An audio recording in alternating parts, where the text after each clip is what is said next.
You're up.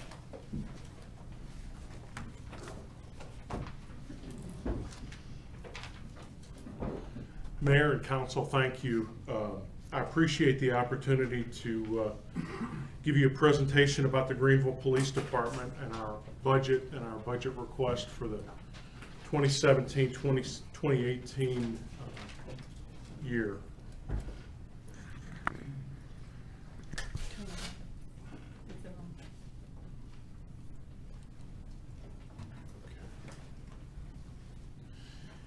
I'm going to begin with our mission statement that's listed on the screens behind you. Essentially, the mission statement outlines the police department's responsibility to protect lives and the property of our citizens. Of course, our desire is always to prevent crime and to prevent citizens from becoming victims. Then if you look at the budget priorities that are listed in the 2018 budget manual, it lists the following priorities: public safety, infrastructure, and quality of life. And I think when I look at the police department budget, I believe that we touch each of these priorities that are listed.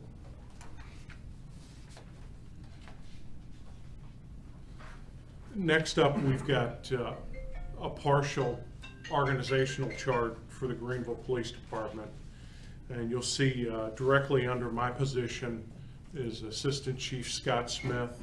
And then below his position, we have the 4 lieutenants, 1 over patrol, 1 over support services, 1 over criminal investigations, and 1 over operations support. We have 55, our authorized positions, we have 55 police officer positions and 21 civilian positions.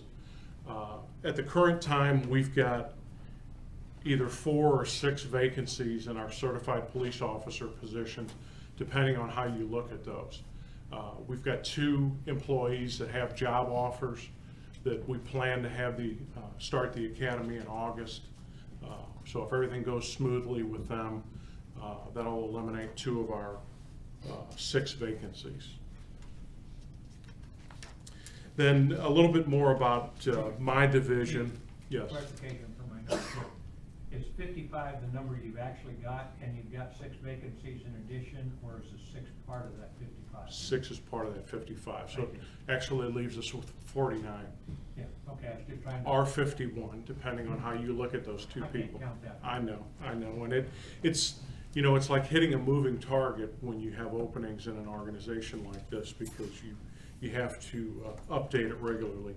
Anyway, as far as the administration of the police department, this consists of my position, the chief's position.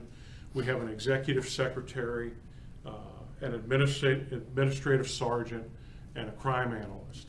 And our responsibilities are for the budget, internal affairs, keeping the policies and procedures up to date, and as I mentioned before, crime analysis, trying to give our officers up-to-date information on what's going on in and around Greenville. Next up, we have the patrol division, and as it's listed there, we have 35 officers. I'm going to explain a little bit more about that when we get to our operations support division, because some of their numbers are also carried under patrol. But anyway, in patrol we have a lieutenant, 4 sergeants, 4 corporals, 26 officers. As you see, we've got the open positions listed there. Our patrol division works 4 shifts.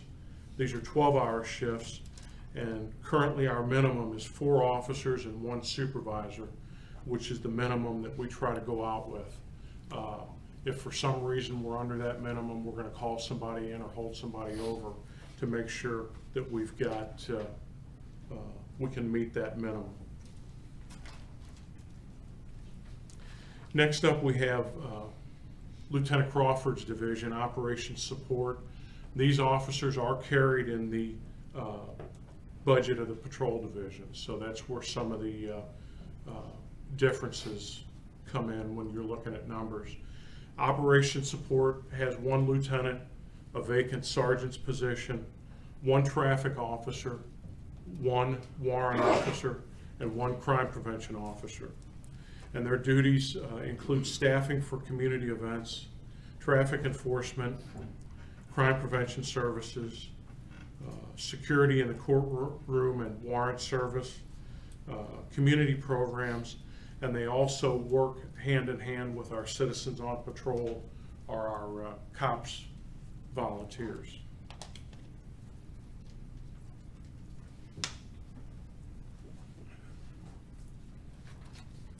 Next, I want to talk a little bit about calls for service. Essentially, a call for service is anything that requires a response from the police department. We've seen a steady rise for the most part in our calls for service.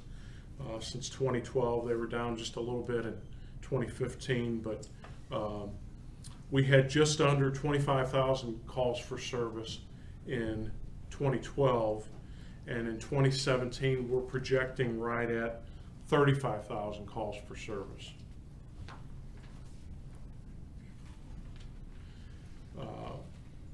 This looks at all dispatched calls for the police department.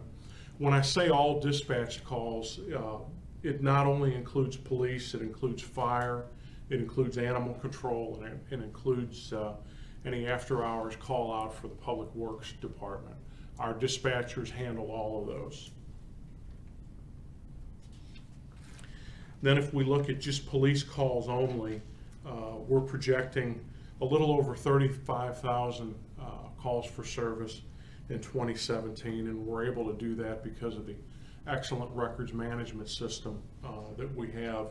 Our projections are pretty much right on based on the fact that we've got so many years of data in the system.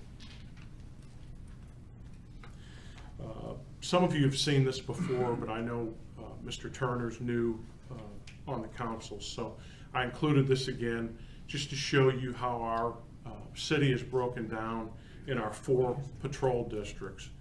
We have a north, south, east, and west patrol district, and as I mentioned before, the minimum staffing that we have is 1 supervisor and 4 officers.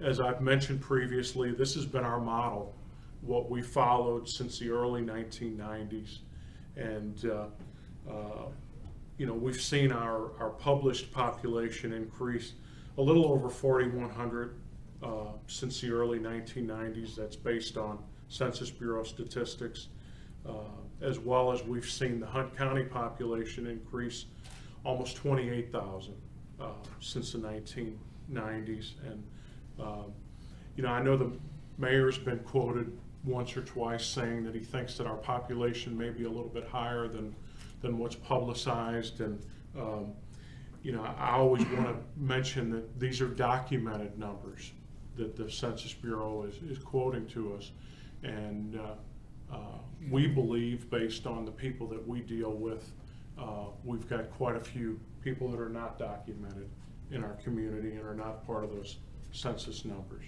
but we still have to provide services for them.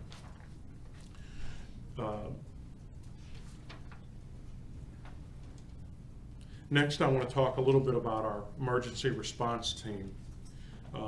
The emergency response team is made up of 16 part-time members. There are 16 of our police officers that have additional duties.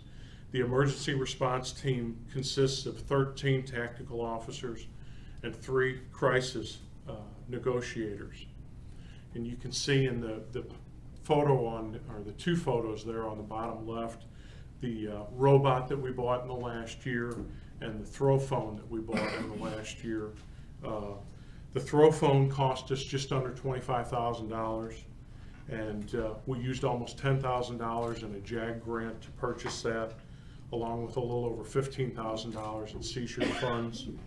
And then the tactical robot cost us almost $47,000. $30,000 came from a justice assistance grant, and then the remaining $17,000 came from our seizure funds. Next up, we have CID, our Criminal Investigations Division. We have 11 positions in CID. It's a lieutenant, a sergeant's position that's vacant, 5 investigators, 3 narcotics investigators, and 1 canine officer.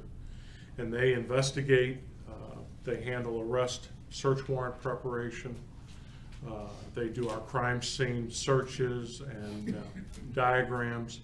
They handle our narcotics investigation, and they also handle our highway interdiction. Next, we have support services. This is 1 lieutenant, a records supervisor, 2 records clerks, a dispatch supervisor, 11 dispatchers, 1 personnel coordinator, 1 evidence technician, and 1 part-time property technician. Some of you may remember we added the part-time position in this current budget year. He's been a tremendous help. He's working about, I think 19 hours a week if I remember correctly, and he's really fit in well and helped us remove a lot of the extra evidence that we had clogging up that room. And then our dispatchers, our communicators dispatch for police, fire, and ambulance. And they, of course, operate 24 hours a day, 7 days a week. These pictures highlight some of the community-oriented events that we're involved in. And, you know, when I started out, I talked about the fact that our police department budget touches on all of those priorities. I think this would definitely fall in the quality of life area. You've got pictures there from our kids camp, our teen police academy, Fishing Friday, and I don't see Splash Friday, but and then we had a tactical demonstration there. You know, why do we do this? I mean, some people would look at this and say, well, this is fluff. This is not part of the mission of the police department. But we do it because we feel like we need to have influence in our community, and we feel like we need to have influence with our community. We need to engage our community. There's a lot of places where the police department is seen as being apart from the community. And I want the Greenville Police Department to be a part of this community. And that's why we're involved with the children, and that's why we're committed to trying to make a difference in their lives. We want them to trust us, and I think they can trust us. You know, these are our future contacts that we're going to deal with as they mature. There's a possibility we've got future police officers in one of those pictures up there. There's a very good possibility of that. And if not future police officers, future taxpayers. So we want them to understand what we're trying to do, and we also want them to understand that it's easier for us to do our job when we're cooperating with them rather than when we don't have their cooperation.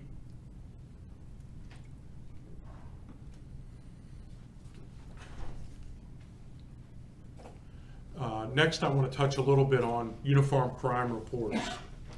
Every month, we submit a crime report to the state, and the state forwards that to the FBI, who publishes the UCR, the Uniform Crime Report, every year. You'll see the major offenses listed there that make up the Uniform Crime Report: homicide, forcible rape, robbery, aggravated assault, burglary, theft, auto theft, and arson. We've got assault listed on there. The actual Part 1 crime is aggravated assault, but we include all of those in there. What you'll see that these are the Part 1 crimes involve crimes against a person and crimes against property. Overall, our crime has decreased over the past few years. The 5-year increment table that we produce indicates an increase in crime from 1995 to 2000. However, each 5-year increment following 2000 has resulted in a decrease in overall crime. Then if you look at this graph, it depicts our UCR offenses from 1970 75 until 2017. And if you see that, that's kind of like a roller coaster ride, which is what you have with crime rates, not only in Greenville, but a lot of places. They go up and they go down. This chart also shows how the number of reported offenses rises and falls over time. If you look at, we had a high of around 4,500 reported offenses in 1991, and you know, we're going to have somewhere around 1,000 to 1,100 probably what we're projecting for 2017. And as I noted, there's been an overall decline in reported offenses for several years. Now this slide has our budget outlined on it, and you'll see that we're projecting about a $120,000 decrease in our patrol line for this year.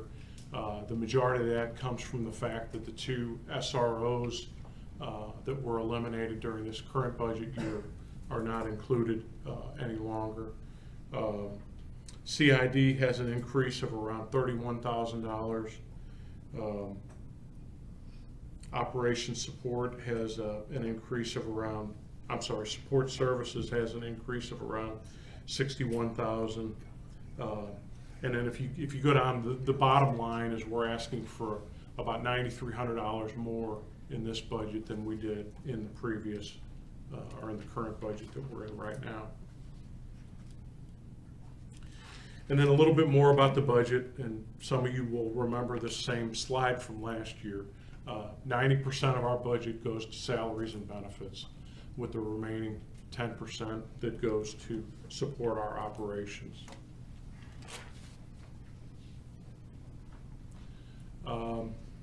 Some of the concerns that I wanted to highlight is one of the main concerns is a traffic concern, and we've put together a 5-year comparison here.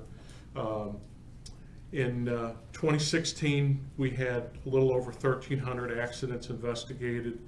224 of those accidents had injuries, and then during 2016, our officers issued around 2,500 citations. If you go back to 2012, we had 1,068 accidents investigated, with only 138 of those had injuries.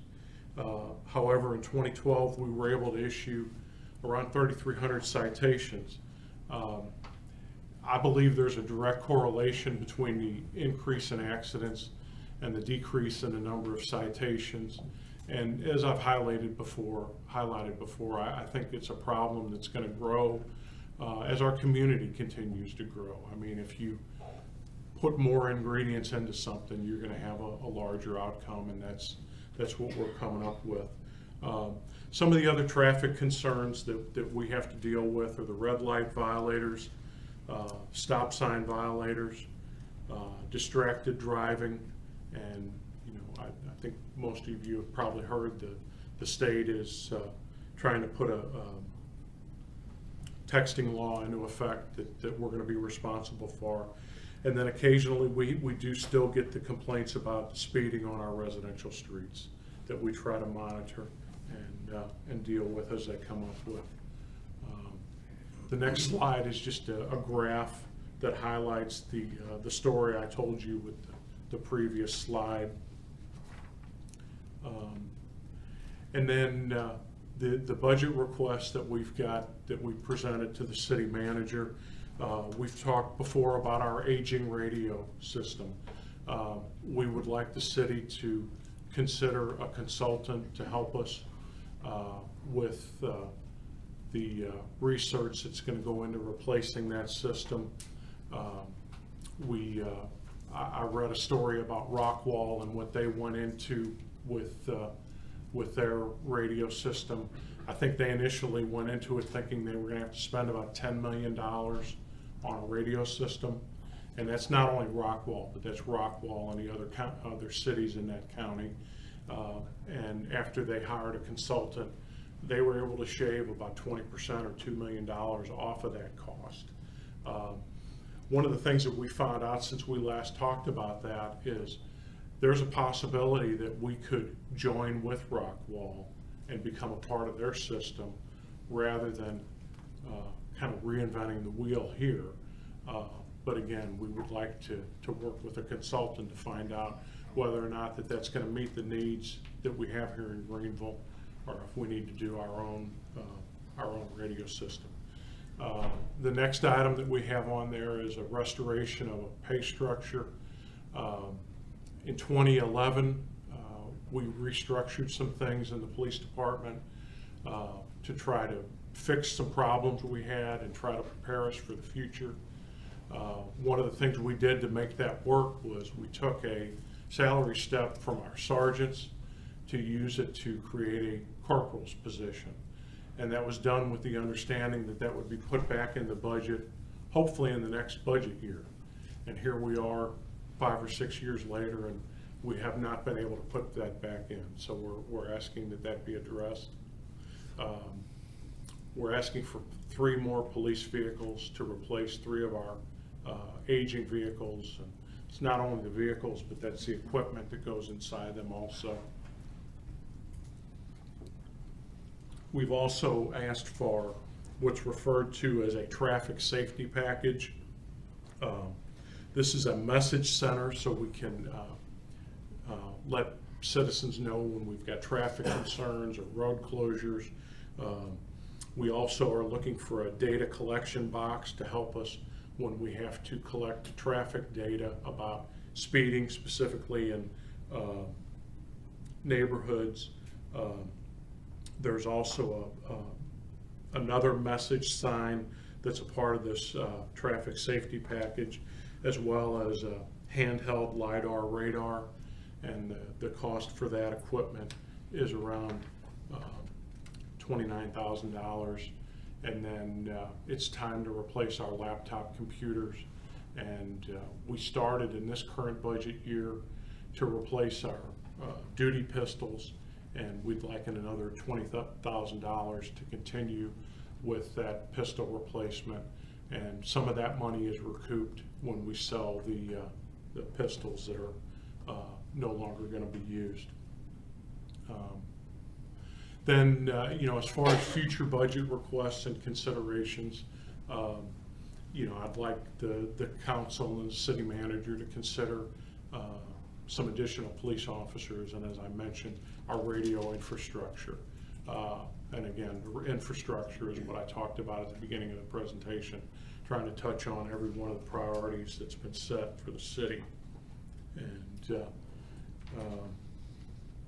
as I mentioned, again, I'm almost done with my presentation, but we're asking for a message board so we would have the ability to share valuable, important information with our citizens. That's twice.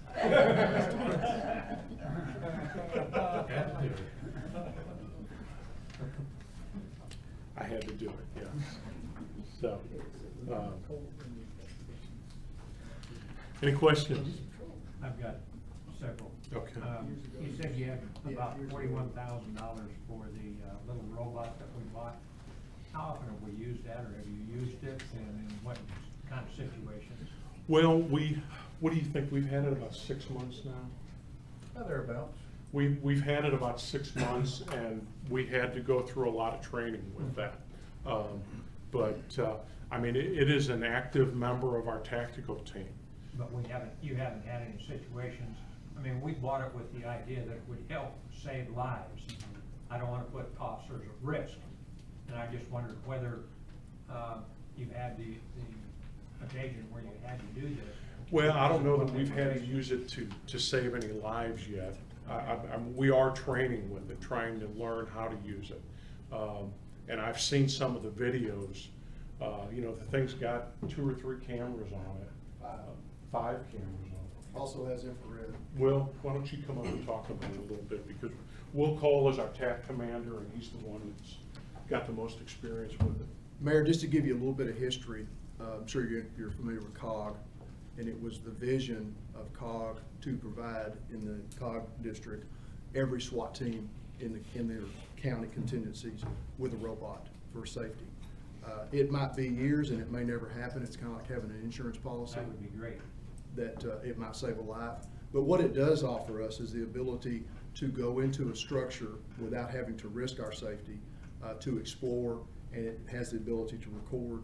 It has audio as well as the ability to speak to somebody. You can hear them, we can see them, they can talk to us through it. So it is a great tool. And as the chief said, we're training up on it. We've got two guys that are learning how to operate it as primary operators. We can climb stairs. We can go over rough terrain. It's not indestructible, but I know at least one prior incident that the manufacturer told me about, it's been shot before and it still operated. So it's a really good tool. It seems that your question might be, is it going to be worth the endeavor? No, that's not the question. I have no problem at all that we bought this and that we've got it. I was just curious whether we've had to use it. Has there been a situation? And if so, how beneficial was it? We haven't ran near as many high-risk search warrants, not a place we'd use it, but we haven't had to run on a barricaded hostage in quite some time. So the opportunities for us to actually use it in that type of situation is limited.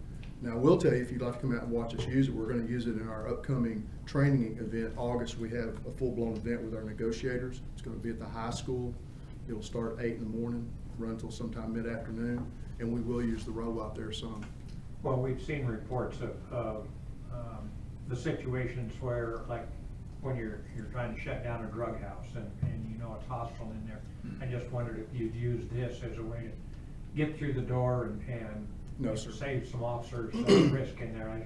The dynamics on a high-risk like I said, search warrant. I'm not against having it. Right. Excuse me. I just was curious whether we were Yeah. benefiting from The it. dynamics on a high-risk search warrant are quick. I mean, we enter and dominate a residence within 2 to 3 seconds. The robot would take 2 to 3 seconds to roll up to the door. It'd be over with. The robot and what it's intended for is not a high-risk search warrant. Yeah, I was thinking more houses. Right. If we had a barricaded hostage or suicidal subject, the robot would allow us to go up.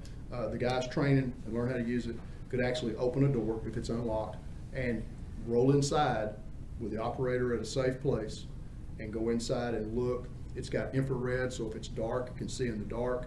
It's got the color cameras. If there's light, it's going to give you a real good quality picture. The caliper claw, it allows to carry something. It'll lift up to 15 pounds.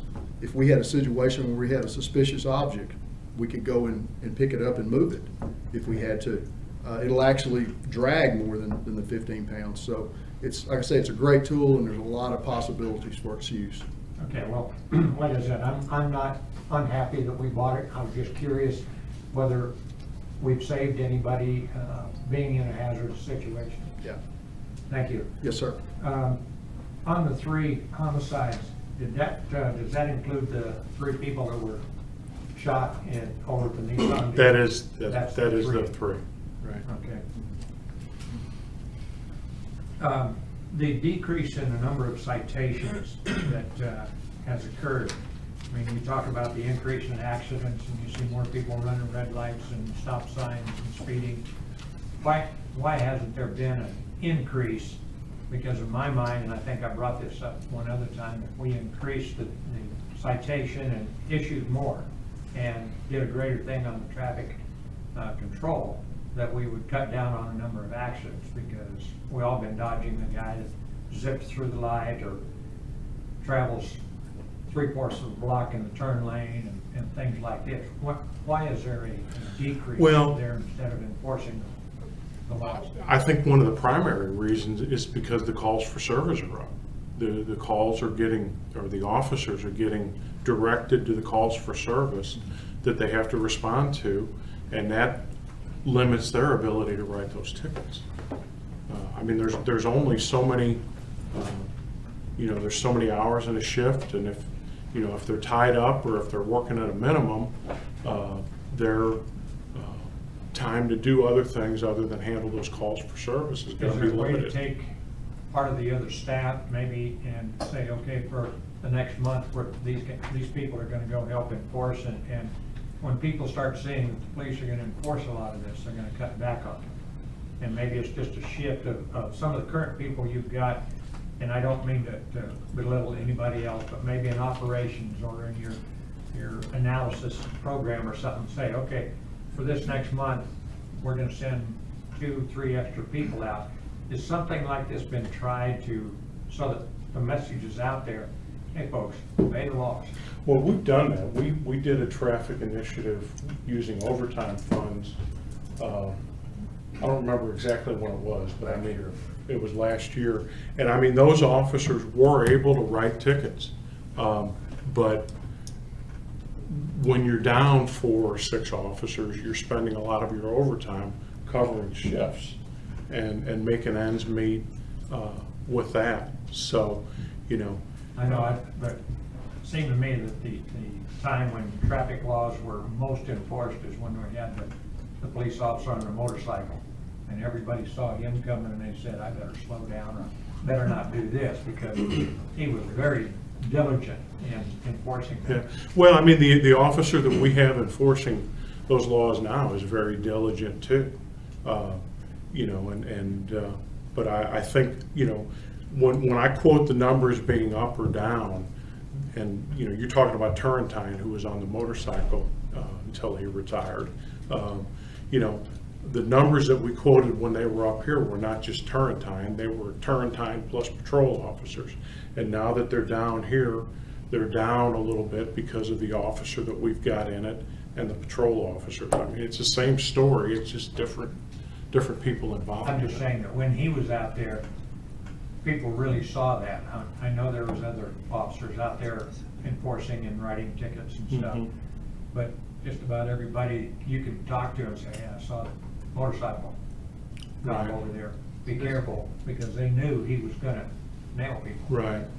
And it Right. just seems like we've backed off since he retired. And I just Well, wondered if no, there's I a mean, way we have not backed off. I mean, I've talked about traffic enforcement steadily, you know, year after year, and talked about ways that we could increase it. But you know, our primary response has to be our calls for service. People calling us saying, we need help, we need to report something, whatever. And we handle that as our primary responsibility. And you know, because of that, there's other things that aren't considered primary responsibilities. Investigations take longer, tickets may not get written, but you know, we're gonna deal with the people that are calling us saying we need help. Understand. On your communications, do the Greenville Police and Fire Department, do they have compatible radios that they can talk to each other, or is there some sort of a communication problem there? Direct communication is not always, Well, on their side, we received a grant a few years ago where we were able to purchase some radios, we call them dual band radios. We are on 2 different radio frequencies. We're UHF, they're VHF. And so for the longest time, we didn't have the means to communicate directly.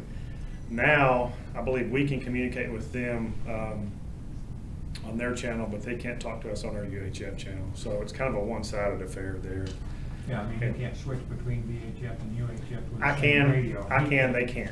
Yeah, So- because I think it's important that the 2 departments can talk to each other, because they're out there supporting and safety and you know, if the fire department's out there and there's somebody being a jerk, they need help immediately, they've got to be able to contact, so. Well, I and think it's we important. can do that through our dispatch, but, you know, to support Chief Buskin on the communications package that we're looking into, we've been working closely with them, and that's gonna be one of the things that we'll look at extremely closely is getting interoperability in communications within the city, not just between us, but with Public Works and even parks. When you look at emergency management now, that really is becoming very important to cities, that not just the public safety organizations can speak between each other, but the whole city. So I think it's important that we figure out when we do this comm upgrade, or when we figure this out, that it's, so we've got compatibility, because you don't need your police officers not being able to get a hold of the fire department and vice versa. I think that's a bad way to go. Why did you want to be part of the join the Rockwall group. I didn't say I want to do that. Once we started looking at this in the last year, that was what was presented to us, that might be a possibility for us to look at, rather than just buying everything and starting new here. We might be able to buy whatever components are necessary to become part of what they've already started there. Okay. Can you guys talk to the Department of Public Safety, the State Highway Patrol? Yeah, our dispatchers can, yes. Okay. When you look at, with everything going on, and thankfully not in our area, but who knows, when you order new vehicles, do we look at bullet-resistant glass to protect the officers?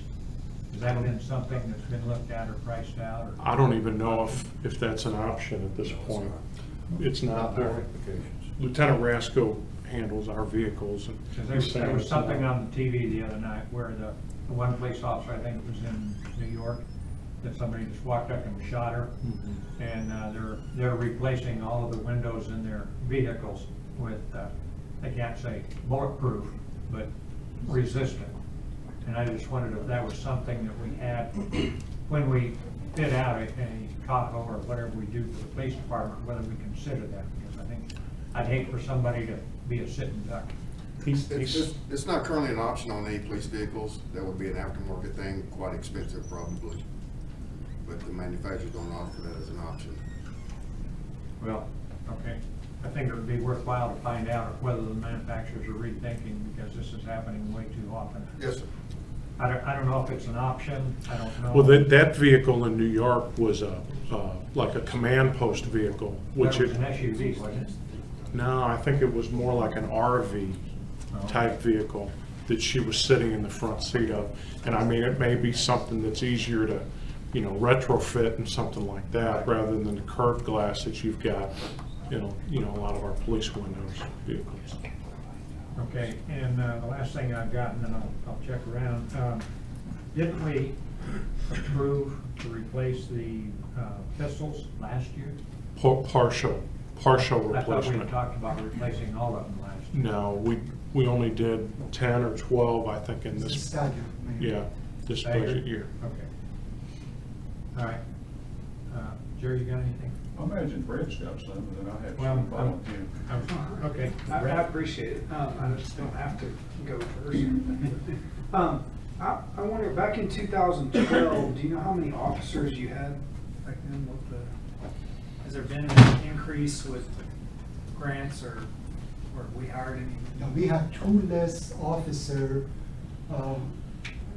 The city at the time accepted a grant, and we added 2 officers, and grant expired, and then we kept the 2 officers. So we have 2 more officers than before the grant. Then in 2012? Yeah, it was in that time period that the city accepted a grant for 2 positions. Okay, and then we've lost the 2 SRO officers. Well, the 2 SROs, we had 3 SROs, 1 paid by us and 2 paid by GISD. And basically, we kept the 1 that we paid, and we eliminated the 2 that GISD paid for. Okay, so that wasn't included in our man count there. I'm just trying to compare, in 2012, we had 25,000 calls for service, and in 2017, we had 35,000 calls for service. That's I think, if somebody will check my math, I think that's a 40% increase in calls for service. And I'm guessing we haven't had a 40% increase in manpower during that time period, maybe not 4%. And so, and I'm not sure, I mean, this gets back to my question is, I don't know what we need. I don't know what's normal for a city our size. I don't know if our crime statistics, it looks like our crime is going down, which is good, but I don't know if it's twice as high as it should be, or, I mean, I know should be, we should have no crime, but, you know. It'd be good if it was 0. Yeah, I mean, but, and I don't know what the correlation is to manpower, to what those crime statistics are. I just, as our city is growing, we have more people, we have more interactions with people, and more opportunities for crime to occur, or just altercations to occur, or fender benders, or whatever, more things that require police activity. And we have the same number of people that we had roughly. We certainly don't have 40% more people. And it sounds like if you count the 4 to 6 vacancies that we have, we could have fewer than we did in 2012. So I'm curious, how can we as a city council evaluate what the appropriate number of officers are? Not that we can get there this year, but we have a goal in streets. Do we have a goal for police? Well, I can share with you our benchmark is our comparison city. And basically, our comparison city, like it or not, is our Bible, for a lack of a better term. And we studied our comparison cities, police officer per population, and we are, of course, the group of 5, and we are number 2 on our comparison city officer per population. Number 1 is city of Denison, 1 police officer per 479 person. Number 2 is Greenville, 1 police officer per 647 persons. Number 3 is Paris, 1 officer for 694 persons. And number 4, 1 police officer, Corsicana, 727. And number 5, the worst, is Cleburne, 1 officer for 882.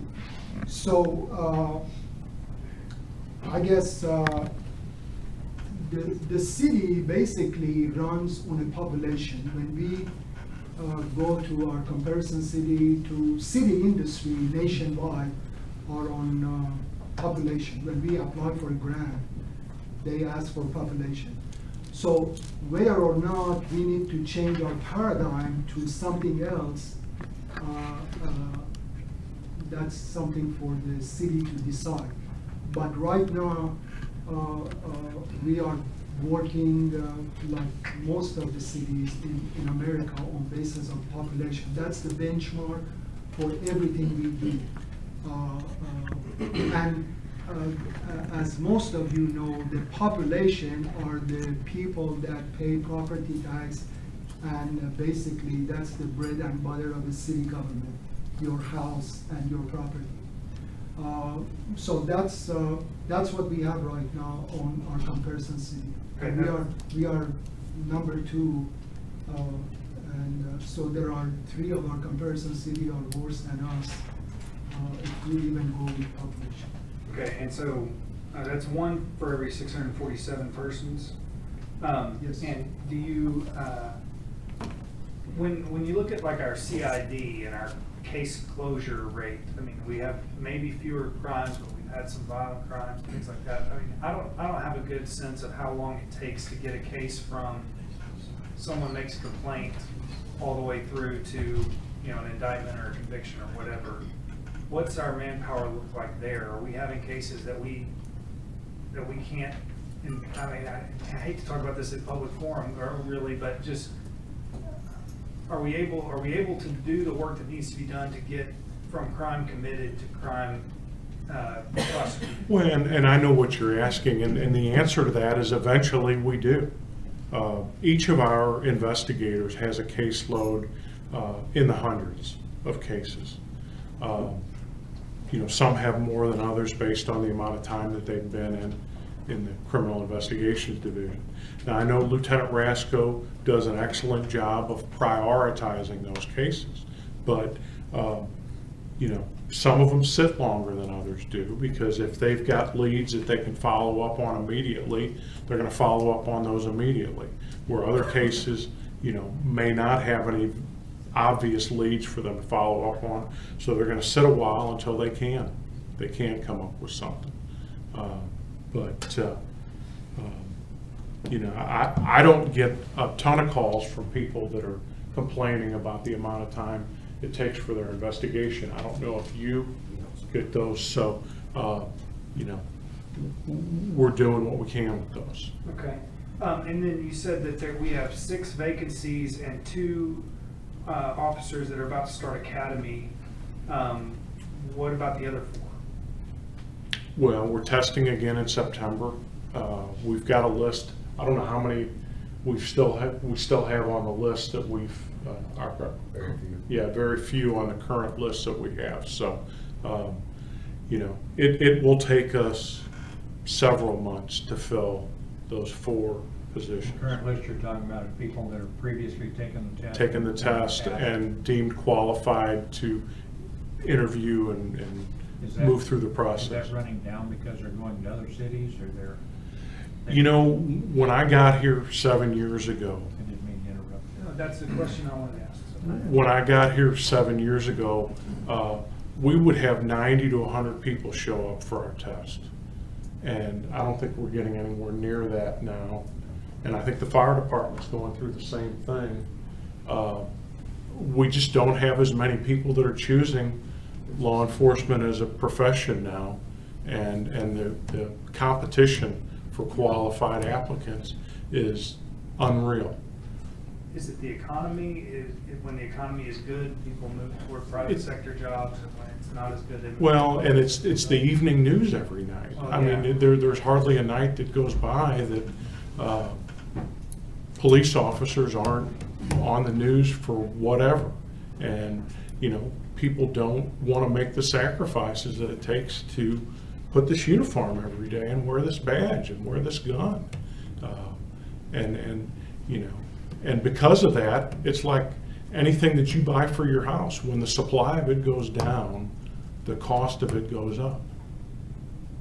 And we have intense competition going on now for qualified people. And I heard a police chief speak at one of the conferences that I went to. And he said, if you don't love your police officers, someone else will, because of the competition that's going on for those qualified applicants. Because, you know, we don't want to lower our standards. And, you know, there's certain things that are set by the civil service law that, you know, we can't overlook. Certain convictions, certain, you know, driving infractions, credit problems. You know, we can't overlook certain things. So our pool dwindles more every day.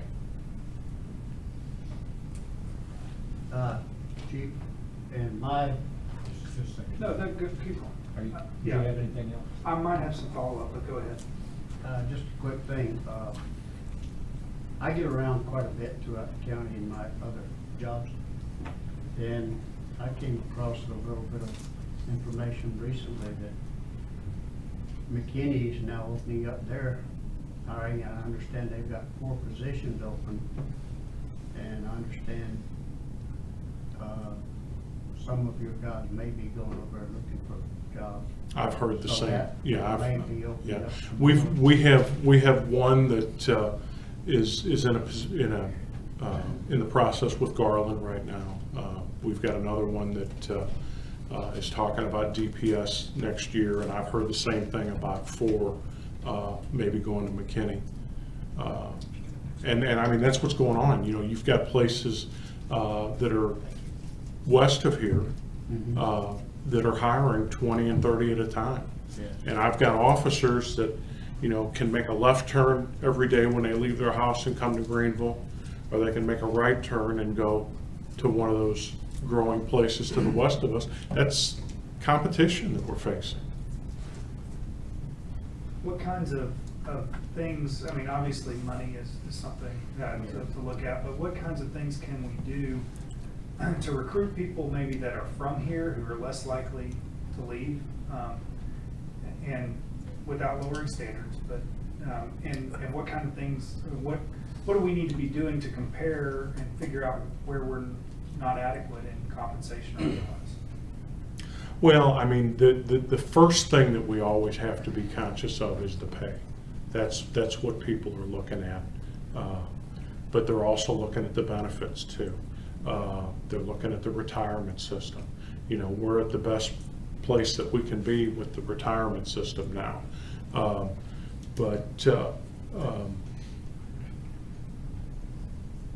You know, we also have to make sure that we try to maintain what we've got now. And, you know, I know the council and the city manager made some tough decisions about our medical insurance.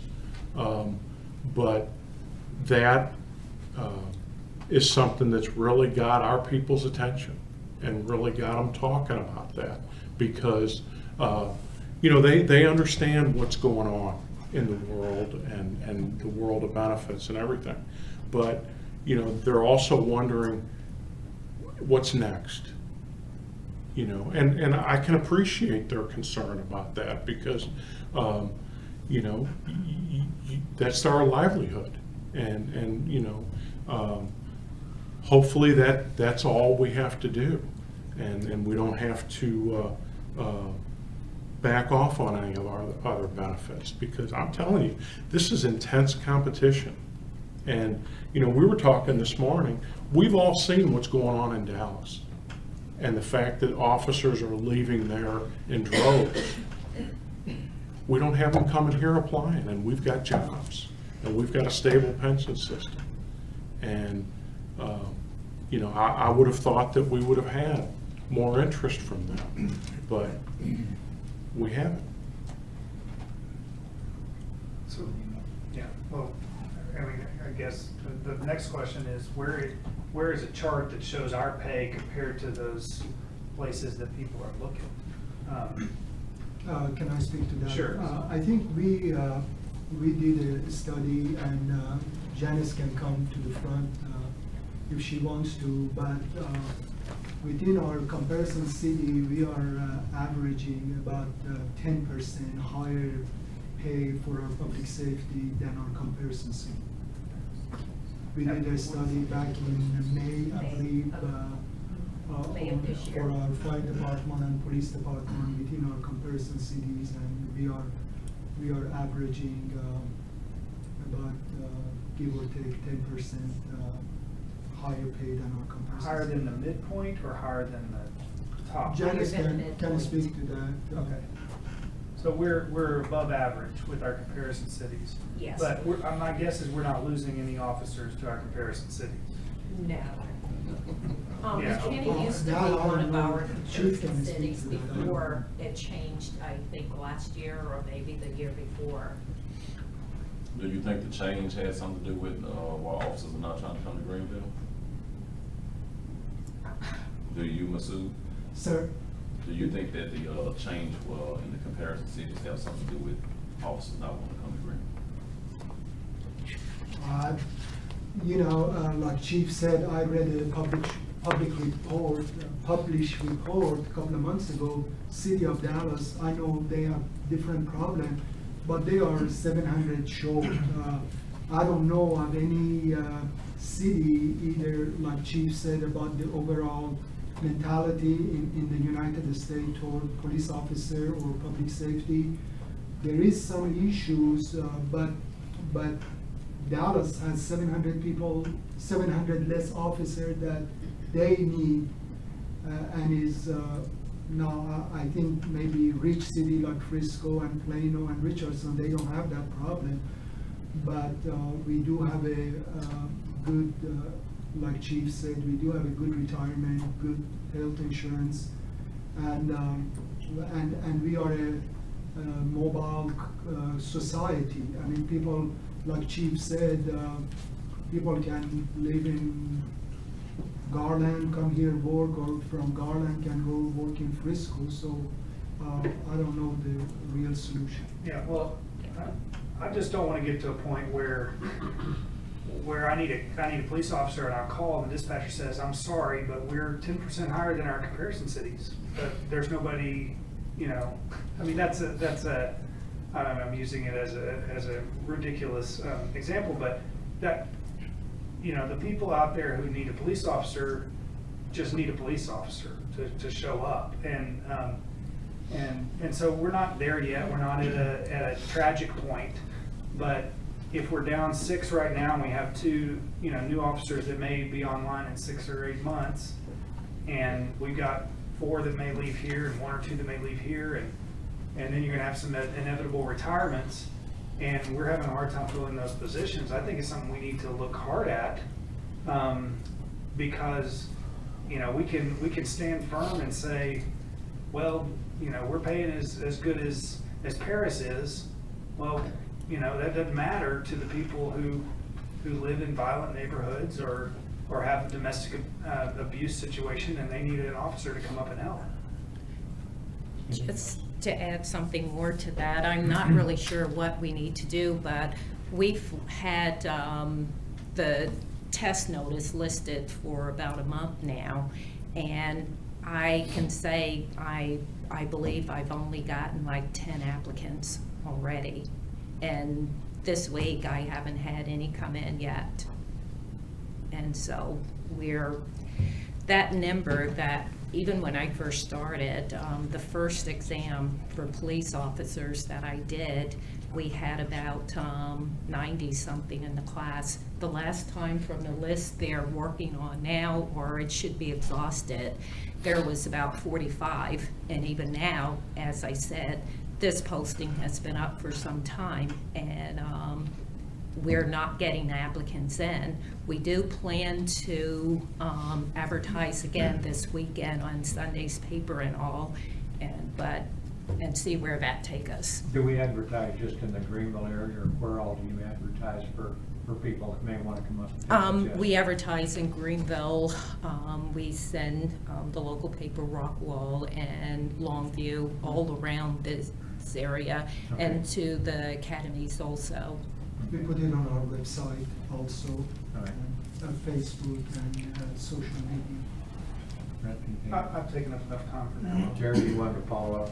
Yeah, well, I have a couple of questions. First of all, I'm curious about how many times did you just employ the emergency response team in the last 12 months, or whatever, some kind of period? Do you know offhand? Will, would you know? It's been about 3 to 4. I'd have to go do some research to give you the specific number. Okay. From a technology perspective, and I understand you need laptops and you need an integrated communication radio system, whatever it is your software up to date? You can have all the laptops in the world, if the software doesn't work. Is it meeting your needs? Definitely meeting our needs, and it's, it's updated regularly through the vendor that we have. We pay for that through our maintenance every year, so. Yeah, okay. I guess I don't understand, well, first of all, what do you attribute to the decrease in overall crime? Those 5-year increments you talked about, or whatever increments they are. I guess you had 1-year increments on our local crime reporting matrix.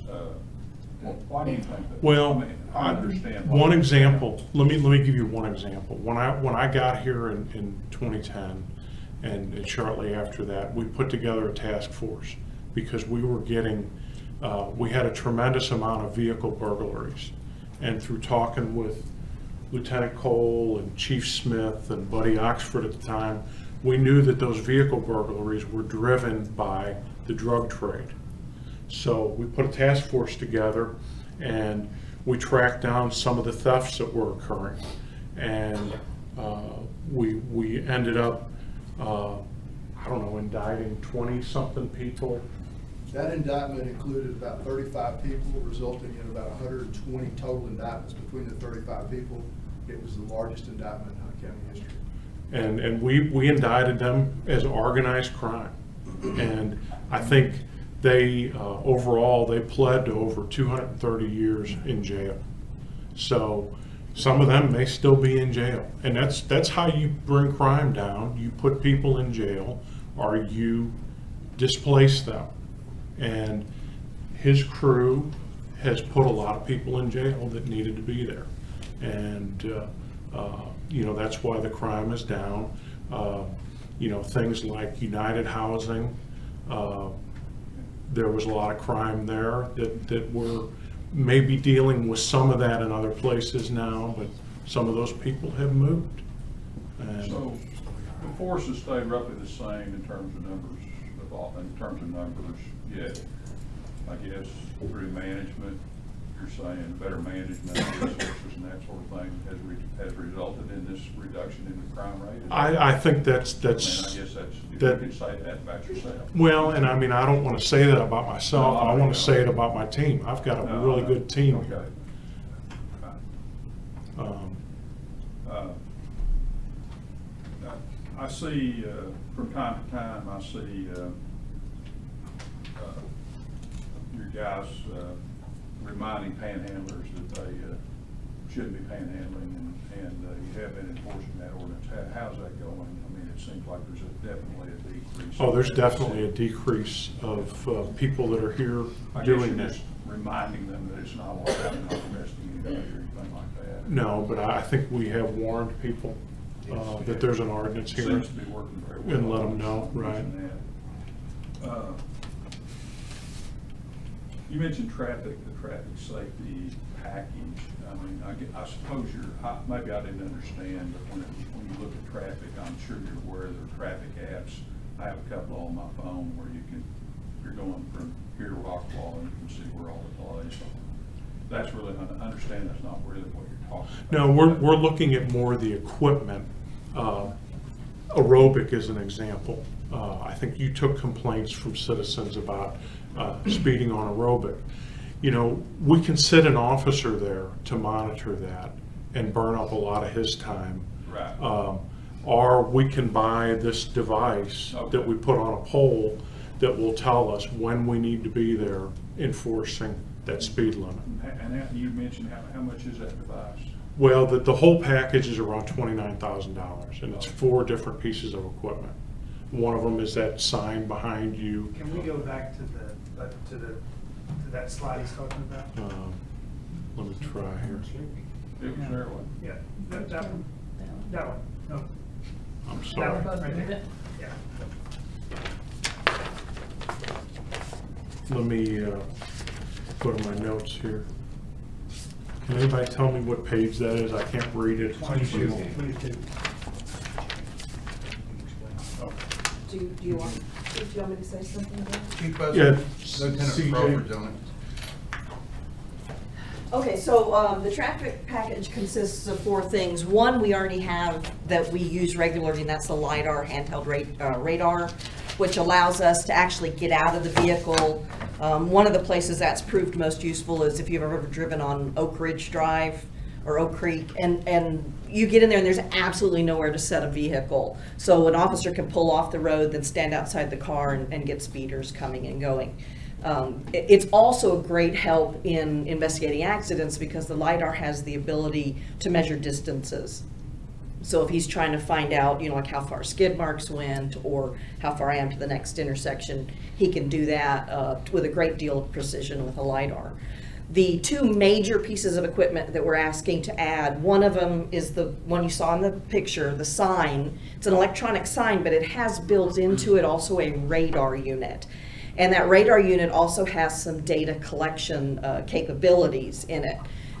We're looking at that package, and then we're looking at one that's called a Black Cat, which is it is a black box. It's a stealth kind of tracking, traffic tracking, that we can put up somewhere people will not know that we're monitoring their traffic patterns.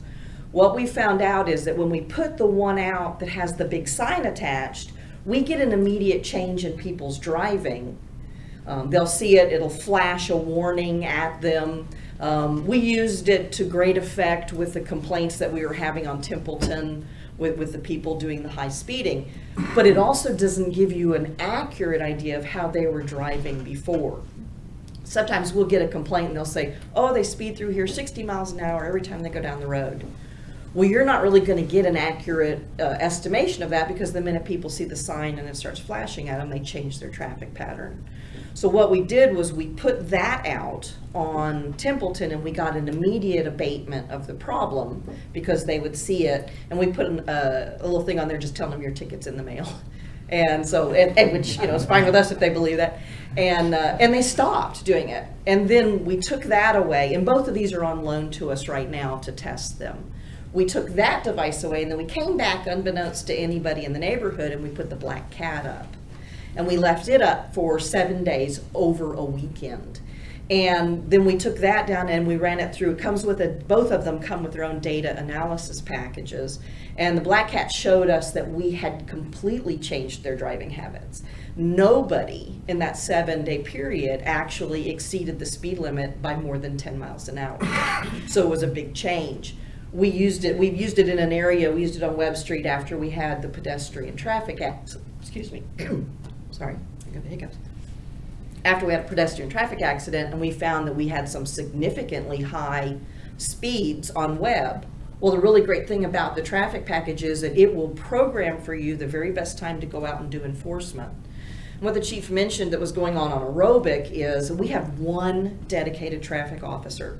So before we had either one of these to test, I had to send him, because he's in my division, to aerobic in an unmarked unit, and he sat there for about 2 days doing a traffic survey. That was 2 days he didn't write any tickets because he was doing a traffic survey.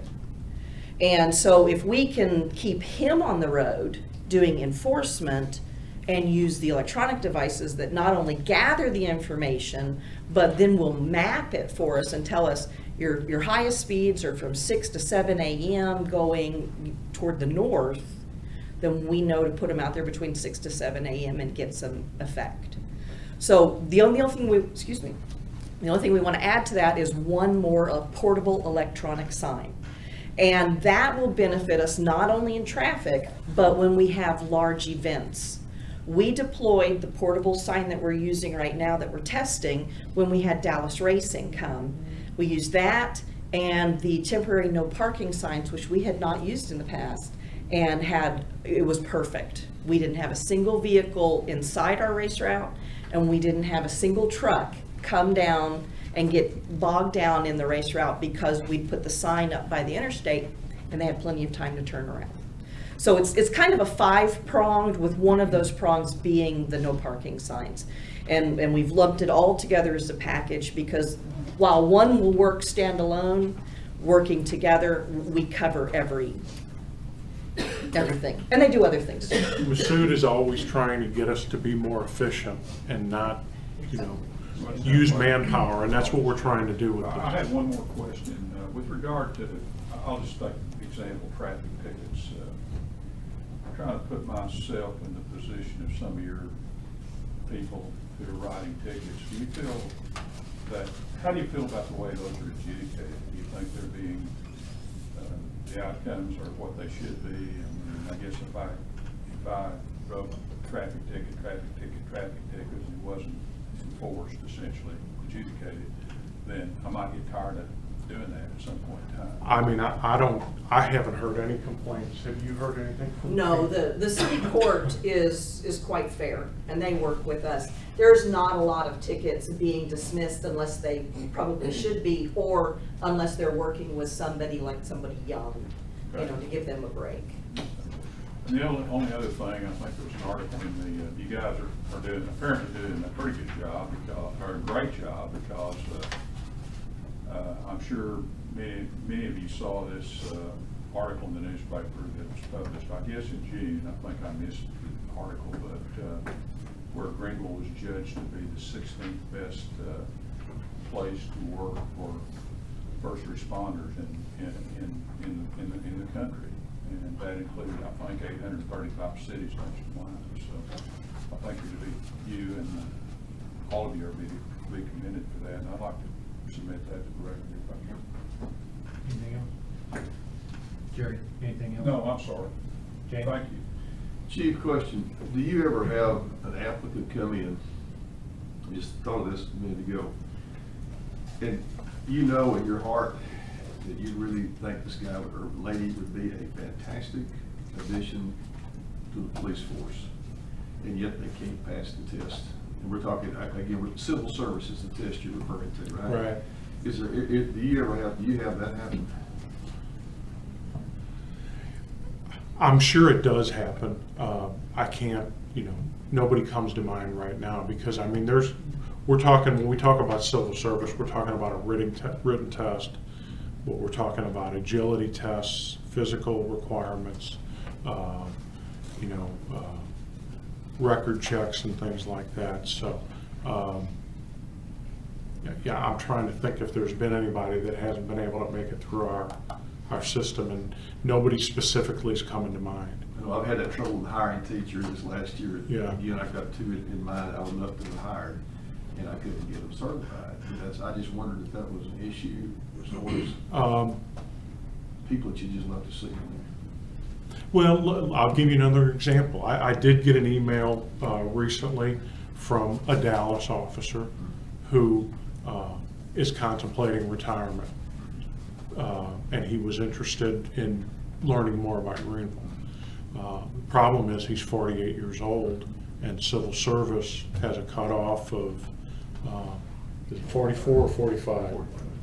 45. Yeah, you can't be beyond your 45th birthday by civil service. So I think that's real personal.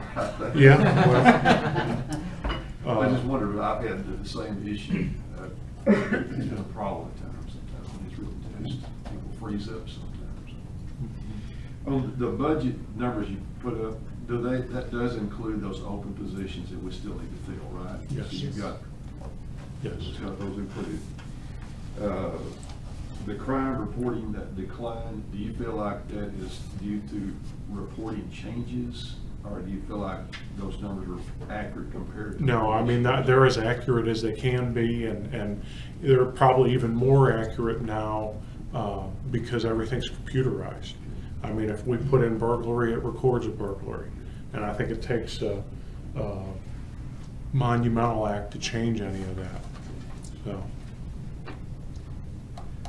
We still have an officer too, and I know you say you're short, and I sympathize with you, and I sympathize with us on that. Are we still looking this next year at having one of our officers assist DEA in Dallas, like we have had this past year? I would like to. That, in fact, they just handed me that contract yesterday. They were out here for our kids camp, and they did a presentation at the kids camp. And we're going to talk about that between now and when that comes up, and make sure that's, you know, the best approach for us to continue with. One last question. Do you feel the motorcycle presence, it was like the mayor said, it was sort of a special thing, the motorcycle was there, the motorcycle's going to come here and there when it was out. Did we get, is that worth looking at again, motorcycle patrol or not, for that specific traffic control? Was that good, bad, or worse? Well, it depends. You know, there's pros and cons with anything. In my opinion, the motorcycle, number one, is dangerous for the officer that's riding it. You know, Turrentine was the exception rather than a rule, because he would ride it when it was 100 degrees out, or he would ride it when it was 30 degrees out. Most of your people aren't going to do that. And if the motorcycle officer arrests somebody, he doesn't put them on the back of the motorcycle. He has to call another officer to come out and take that person to jail, which ties up another officer, a resource that's very scarce around here right now. So, you know, there's pros and cons with anything. You know, the officer that we've got doing that now is doing a tremendous job of enforcing what he's enforcing.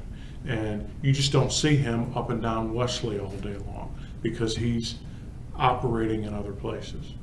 So I just think about the visibility. Yeah. I can see the safety. And I mean, like I said, Turrentine was visible on Wesley, but, you know, I don't get many complaints about violations on Wesley. I get complaints about volume on Wesley, but not the violations. Anything else, James? John? Paul? I want to go back to when you was talking about the competition, and go back to the comparison city. For some reason, I just feel like, do you feel, I know that at the time we had the issue with the comparison city, had a lot of officers in there when that vote came up. Did the morale change once that vote happened? I think so. And did the change in the comparison city, did that change how we pay the officers, if they get a raise or not? Did they have anything to do with it? No, but we kept the salary. We didn't go back and reduce the salary to the comparison city, so. But why would they feel so adamant about being here if it didn't change something? Well, because in my opinion, they weren't our comparison city. As simple as that. So I know there was difference opinion. We created 21 criteria to have a comparison city. It's like, in my opinion, we compare apple to oranges. So Now we are comparing apple to apples. So are we comparing cities, are we comparing Greenville to where we trying to go, or where we at by population? What's the reason for having like a comparison city? So where To you have a wanna- benchmark? To where you wanna go to, where you wanna be at, where you wanna stay at, or? No, that's not the intention, is a benchmark that you use to run municipalities. To make sure that, basically what other cities like you are doing, you are along the line with that, you know. It's not, comparison city doesn't dictate that you don't grow or you, reduce your population or do this or do that. You are wide open to do whatever you want to do. But that's a benchmark for your operation of that city. Or any of the officers you feel are leaving because of pay? Or they leaving because of, have you ever talked to the ones that are leaving? Is it the morale at the police department? Is it the pay? Is it, what do you think? Well, Some of the issues maybe. I think some of the ones that are looking now are looking at what they can make west of here. And I think that's part of what's motivating them. You know, I mean, it's the first thing that comes out of their mouth, you know, is like I said, they can make a left turn or a right turn, and turn in the other direction is an automatic $10,000 more a year. And, you know, I'm not saying that we need to pay what McKinney can pay these people, but we need to pay our people enough so that it doesn't make sense for them to go somewhere else. I had the same issue in Alabama when I took over there. We lost 10 officers the first year in a 40-man department. That was 25% of our staff. And they went to a bigger city that was close by. And we adjusted the pay. We didn't lose anybody else to that city the 9 years I was there. We had some people retire, but they weren't leaving for more money. And that's the key, is to make it so it's not worth going somewhere else. And I'm asking, when we talk about officers getting paid more money, are we not paying them more money according to the comparison cities? No, we are paying more than our comparison city. But I think- Because of the Like, thank you. previous comparison city that was adopted and wasn't our real comparison city. That's the reason. I think part of the perception there is if you were to take what a police officer is paid in Frisco, where the cost of living is so much higher, where they've got so much greater growth and so many more people, they're saying, well, you know, they make more money than I can make here. Well, go buy a house there. You take your identical house and go buy there, you're gonna pay a whole lot more for cost of living. But if we just say, well, I can get paid more there, I don't think a city can afford to do that, a city of our size. I don't think a city our size can afford to continue to lose officers either. And I wonder, I mean, how much overtime are we paying because we have 6 vacancies? How much more does it cost to train someone and go through that process than it would to just have a pay scale that's competitive enough to keep good people there? And I'm not, it sounds like I'm saying that as an argumentative tactic. I really just want to know the answer. And Brent, I've seen that for years. I've been a police chief since 1993, and it costs more to replace somebody than it would cost you to keep somebody. And that's, you know, we run into that, the amount that we spend to send somebody to the academy, the amount that we pay for them to be trained and the officer that's training them, that's not as productive when he's watching out for them and training them. The uniform cost, the ballistic vest that we buy them that nobody else can wear. All those costs that add up and add up and add up, if you look at those and just, quantified that with what it would cost to keep somebody, I think it would open a lot of eyes. Is there anything else, Holly? Just very briefly, and this may be a question directed to Mr. City Manager, because I don't know. I appreciate the fact that we have the comparison cities. What I wonder is the level of crime in the comparison cities compared with the level of crime in Greenville in regard to the salary and the need for officers. It would seem that the level of crime would be a key factor in determining what we need to do to prevent crime. And thank you, Chief, and your fabulous team for lowering crime.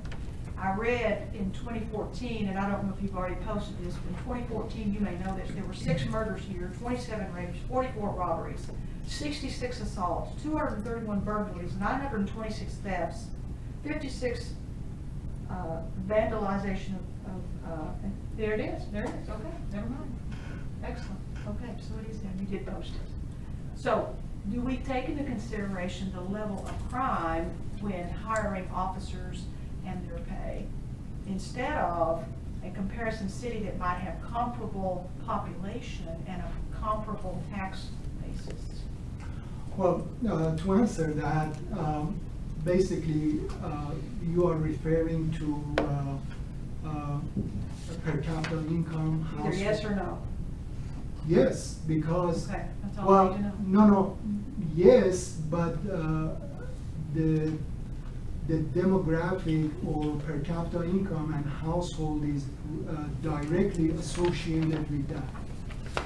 Might not be exactly say, okay, you have this comparison city has so many crime or this and that, but there are other demographic indexes that reflect on what you are talking about. And so of our comparison cities, what is the ranking insofar as the level of crime? Who's at number 1? Well, we in can the get it past for 5 you. years? We don't have it, again, the census data doesn't specifically says about the crime. We have to go to other indexes and find it, but there are other indexes like per capita income, household, graduation from high school or college educated. Those are demographic indexes that reflect on a society that maybe get the result that you are talking about indirectly. Do you think it would be prudent to compare our city with our comparison cities insofar as the crime rate for the past few years? We'll do that. And calls for service. And then number 2, how about the evidence room? I remember we had visited the evidence room and. I can Is speak it- to that. Is That it has larger? been- Has it been increased in size? That has been resolved. We met with police department. In lieu of that, we hired a part-time person and satisfy the police department. So we are not gonna build the evidence building. We did budget for that. We were ready to do that. But we met with chief and assistant chief and the department, and they came up with that solution, and I think chief can speak to that. Yeah, we've made a lot of progress in there with getting rid of a lot of things that needed to go, and the extra manpower has helped.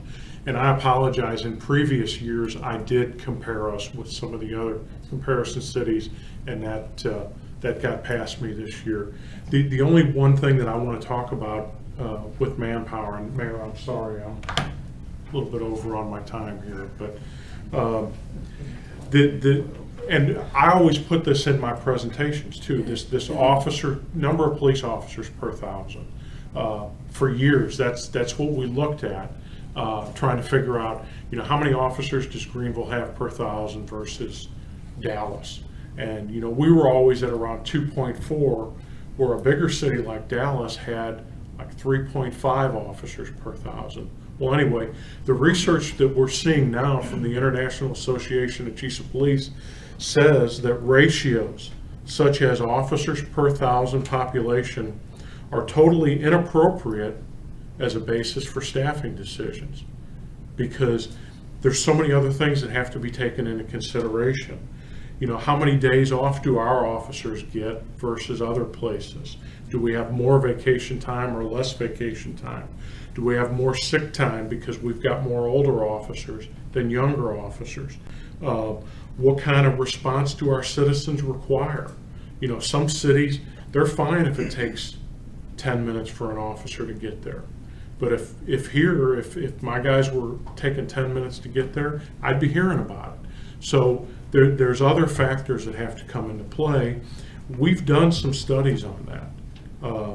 And, you know, we've seen where, you know, we may need to add 8 officers. I've seen another study that said we should add 14 officers.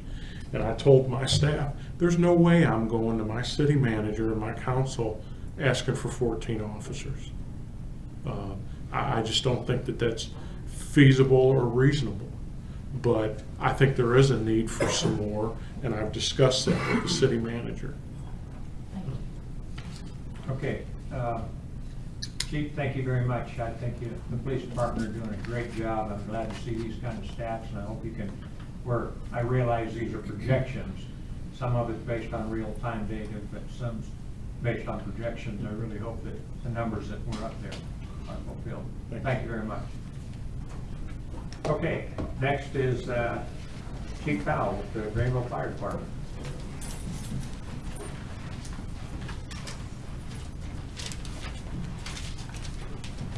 Appreciate y'all taking that last slide down. It's twice he's done that too. No big thing.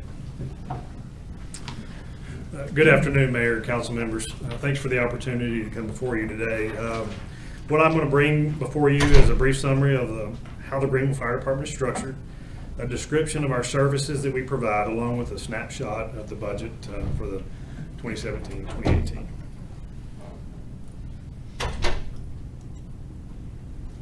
First, we'll look at our organizational chart. You'll see that the first 3 there, that's going to be our fire administration, along with our public education coordinator, which is our lone civilian employee. The rest of the department is broken down into our 3 shifts. We have an A, B, and a C shift. Each shift works 24 hours on, they have 48 hours off.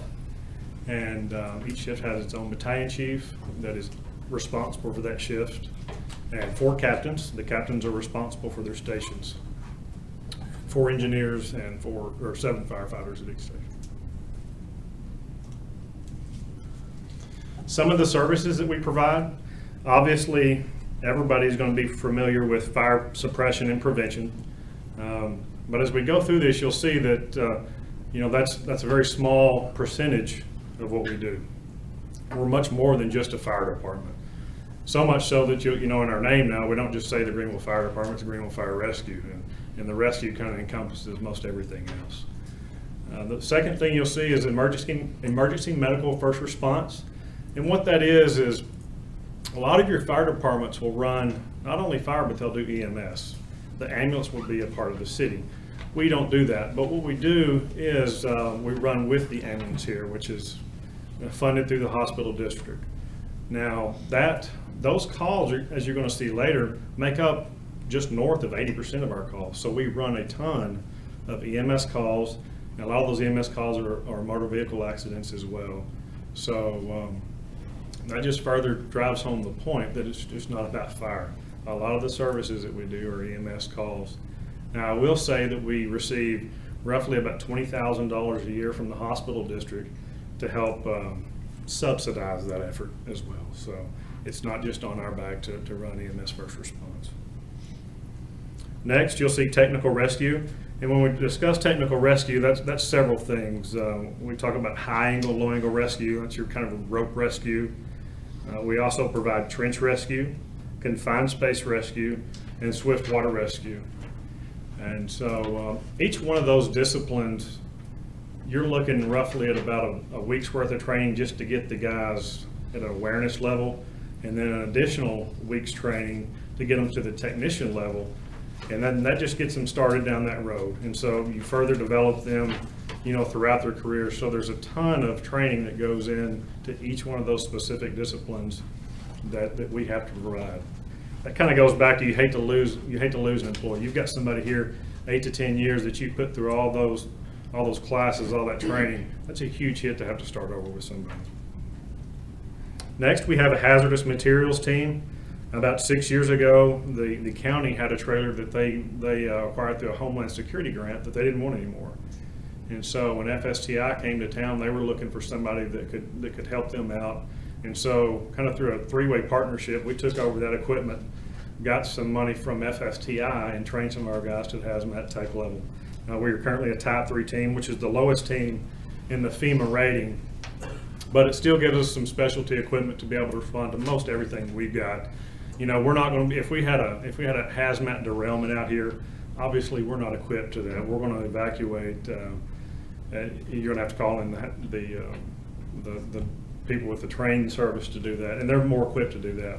But for the most part, that's worked out really well for us. Next, you'll see on there is emergency management for the city. The fire department was tasked with being the emergency management assistant to the mayor, and so as fire chief, I'm the emergency management coordinator.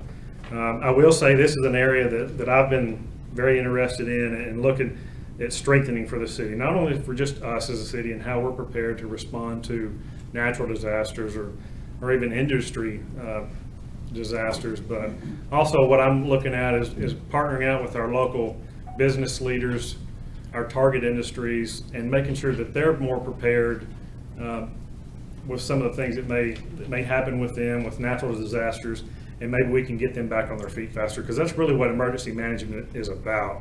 It's about preparing for something that could happen, and if it does happen, let's mitigate it quickly and get back on our feet as quickly as possible. So that saves us money and that saves our business money too. So. Next, we have code enforcement. That really operates out of the fire marshal's office. Jake Papagiorgio is our fire marshal, and he's really he's responsible for ensuring that all the fire codes that we've adopted are followed throughout the city. We also conduct a Citizens Fire Academy. It's hosted annually, and what that's for is designed to educate and demonstrate to the public the services that the Greenville Fire Rescue Department provides. Along with that, let's see, sorry. You'll see that we are members of the Urban Search and Rescue Teams, Task Force 1 and 2. Those are statewide teams that they can respond anywhere in the state. Actually, Task Force 1 is a federal team. They can respond anywhere in the nation. Task Force 2 is coordinated through Dallas Fire Rescue and is a state team that can respond within Texas and the surrounding states. So, and I'm a big supporter of those. What I like about those, that gets us, being in Greenville, we're kind of on an island, if you will. We don't have a lot of bigger cities right next to us, and so anytime I can get our personnel out to see how other people do it and get different ideas and different perspectives, I think that's a huge plus for us. And when we go with these teams, they're usually called up through the Texas Department of Emergency Management, and so when that happens, we get reimbursed for it. Not only do we get reimbursed for those personnel, our personnel, but also the people that come in and work overtime for them. So it really doesn't cost us anything. And another example is the Texas Interstate Fire Mutual Aid System. That's TIFMAS. If y'all remember back in 2011, all the big wildland fires we had throughout the state of Texas, we were extremely active there. We were probably one of the most active departments in the state. And so that was a great experience for us. We've gone on probably about 5 more deployments since then, but luckily we haven't had the huge outbreak throughout the state that we did that year. Is that mainly within the state only? Yeah, TIFMAS is within the state only. Okay. Yeah, and it's not just for, I use the example of wildland fires, but you'll see TIFMAS used as well for hurricane activations. Okay. So, but since 2011, which is when we really got active with it, it's predominantly been the wildfire environment. So. Other examples of community service that we do is, once again, I did talk about Citizens Fire Academy. We do Drug Free Greenville, Hero Cards. That's you know, the Chief Buskin talked about a good positive environment for the community. And I think that's something that's been extremely successful for not only the fire department, but the police department, our EMS service as well.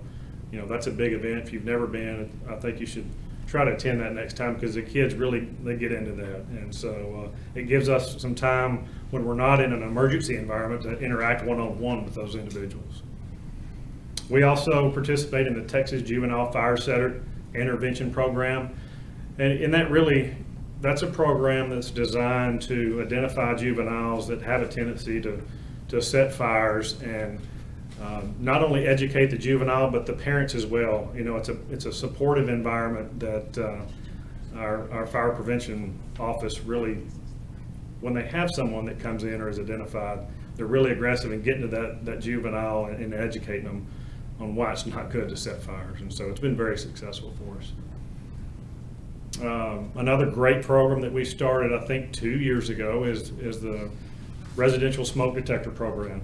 And we've coordinated with the Red Cross, and we will go out when requested by an individual, a citizen of Greenville. We will go out and we'll evaluate their home and see what they've got. And then we will give them a recommendation. Let's say we think you guys need 3 smoke detectors. Well, then we can do 2 things. We will give them 3 smoke detectors if they want to install them, or we'll go out as well and install the smoke detectors for them at no charge. So those smoke detectors are provided through the Red Cross. We just provide the labor for it, if you will. So very good program. Doesn't cost us anything but a little bit of How time. many requests a year do you get for that? Are citizens generally aware of that? I don't mean to interrupt you, but. Yes, and part of our program, this is something that we've done the last couple of years, is we send out a notification to the schools. We've put it in the paper several times, and you know how that is. You know, you've got certain people that read the paper, but a lot of people don't. So we didn't get a lot of response. So the next thing we did was we took the schools, we got them involved, and we gave these pamphlets to the kids. We said, here, take this home, and it basically was a fire prevention plan that they took home to their parents. And we identified these different areas, and one of them was, do you have smoke detectors? And another one was, do you have a fire escape plan? And so we got a great response from that, because the kids really got excited about it. And so, you know, when you've got an excited kid, usually as a parent, you're going to be involved. And so that was probably the biggest plus that I saw out of that program. It's worked really well for us. So I was really surprised at the amount of smoke detectors that weren't in homes, you know. So it's been very successful. Also, you'll see that we do car seat installations. Another one is fire extinguisher training. You see that mostly in our industries. They want that done, and that helps them on their insurance rating. So we'll go out to the industries.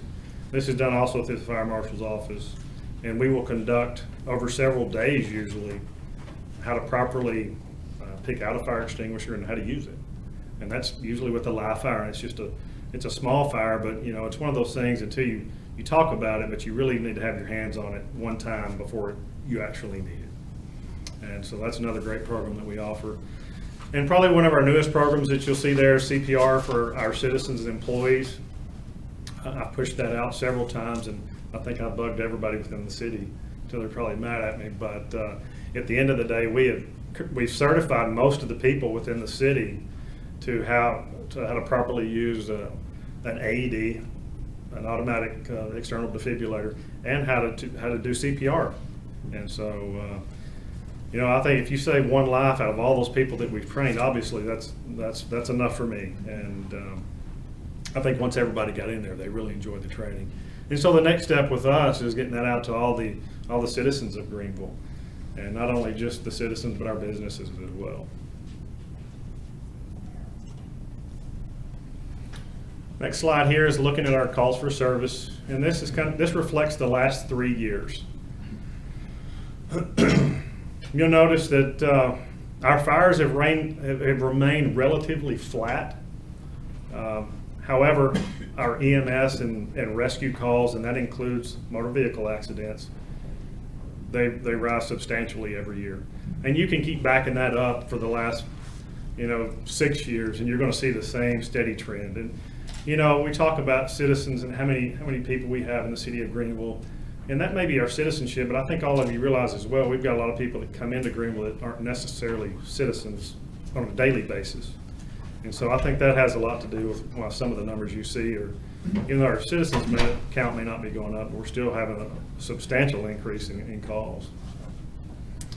The next slide up, or the next column over, is hazardous conditions, and that's generally like smoke scares or maybe a hazardous materials incident. So, and other is anything else: false calls, false alarms, public assists, that nature.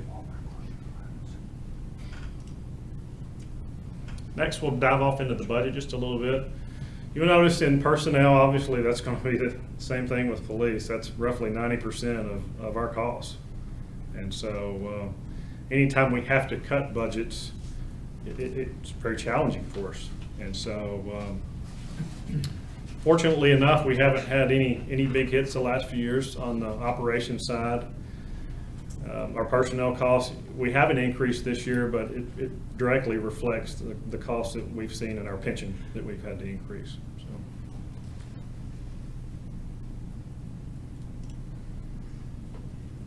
Same thing with operations. The slide before was our administration. That slide was our fire chief, assistant chief, and the fire marshal and secretary. So this one is operations. This will be all the guys that are on shift on a daily basis that are actually putting the fires out. So same thing, the increases you're seeing there are going to directly be attributed to the increase in pension.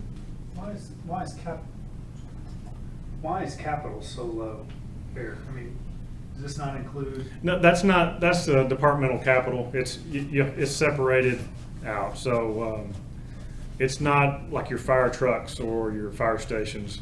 That's not what that capital means. Okay. So.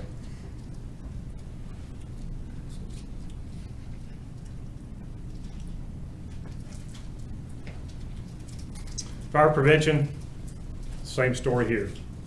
You notice most of the other funds other than personnel remain relatively flat. They're going to vary from year to year, but personnel costs have gone up. This one too has gone up. As we get more and more busy, this department really gets more and more busy because he's the guy out there doing all the code enforcement. So his costs, they definitely go up. And the more and more business we have, the more and more responsibility that the fire marshal has.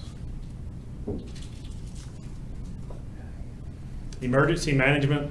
This is the first year that I've put this slide in the presentation, and I think it's important. I think that we as a city need to take this division more seriously, and as being the emergency management coordinator, that's my job. So part of doing that is separating it out from the budget. And there's a few things that I've done this year that has obviously increased this budget. Not a ton, but it's still worth noting. And part of that is training specifically in emergency management. And the other request is based on our Code Red system and kind of making that system a little bit more robust. So your contract service doubling is caused by or driven by what?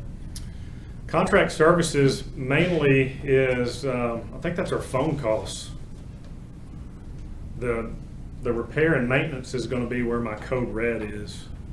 And I can tell you, let me pull up the budget on that. That's all right. Go ahead with what you've done. Yeah, I think the contract services is directly related to just phone costs. Okay.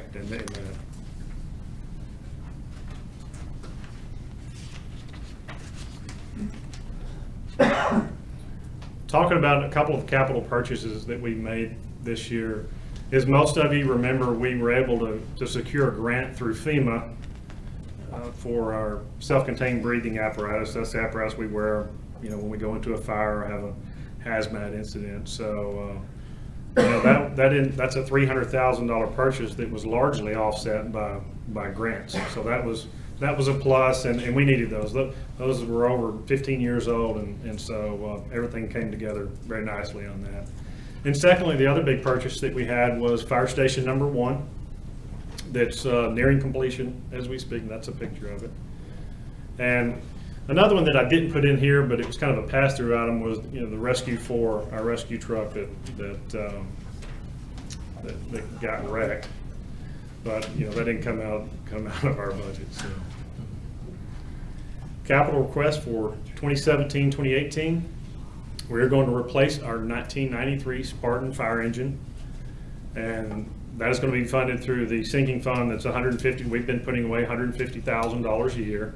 In 2017, 2018, that will be at $600,000. And my deputy chief, Chief Stogsdill, has worked extremely hard to get that number down where we can purchase that apparatus at $600,000. And so I believe we're there. I'm almost 100% sure we're there. And the city managers made me very aware we're not going to buy one until it gets to that number. So, but we're good. And we need to replace that. We need to replace that apparatus. Obviously, it's very old, and the one that we'll be moving to a reserve, it's time for it to go too. The other truck that will actually be moving out of Fire Station 1, we're spending roughly about $25,000 a year in maintenance on. So it's time to get that out of frontline service.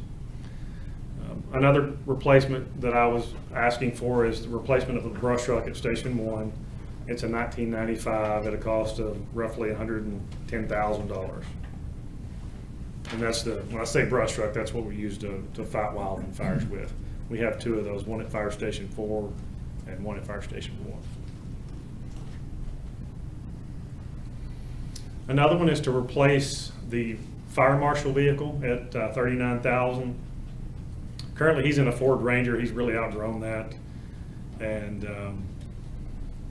we're asking if that vehicle get replaced with a Tahoe.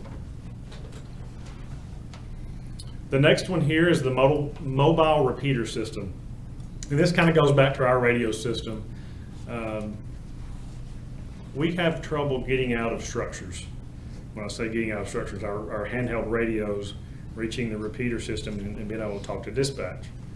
And we've looked for several solutions, temporary solutions. You know, the ultimate solution is design a more robust system where we don't have that issue. But obviously, that's not happening this year. And so what we're looking at something that's cost effective and can kind of be a patchwork item, if for lack of a better term. So what we found is this mobile repeater system, and it would go in our battalion chief vehicle that would go on every structure fire. And so it would be there when we were trying to get out of these structures with our radios.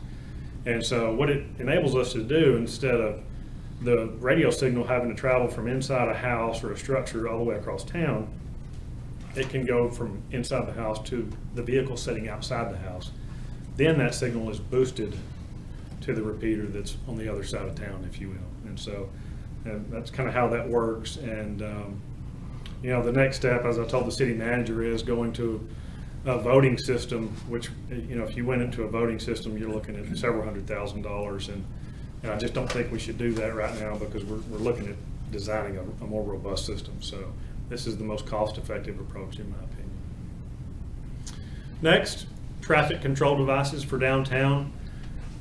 With the location of our fire station now, we've got a blind exit more or less coming out on Jordan, and so what we're trying to do is, once we initiate a response to a call, once we left the station, this would signal the traffic control devices downtown and get the traffic going in a direction that's favorable for our response. And so we already have a lot of the devices on the trucks. When we had some issues up by Applebee's in that intersection, that got resolved in a different way. So it's a blind intersection there on Jordan. It's a bad spot, and this would help alleviate some of the issues.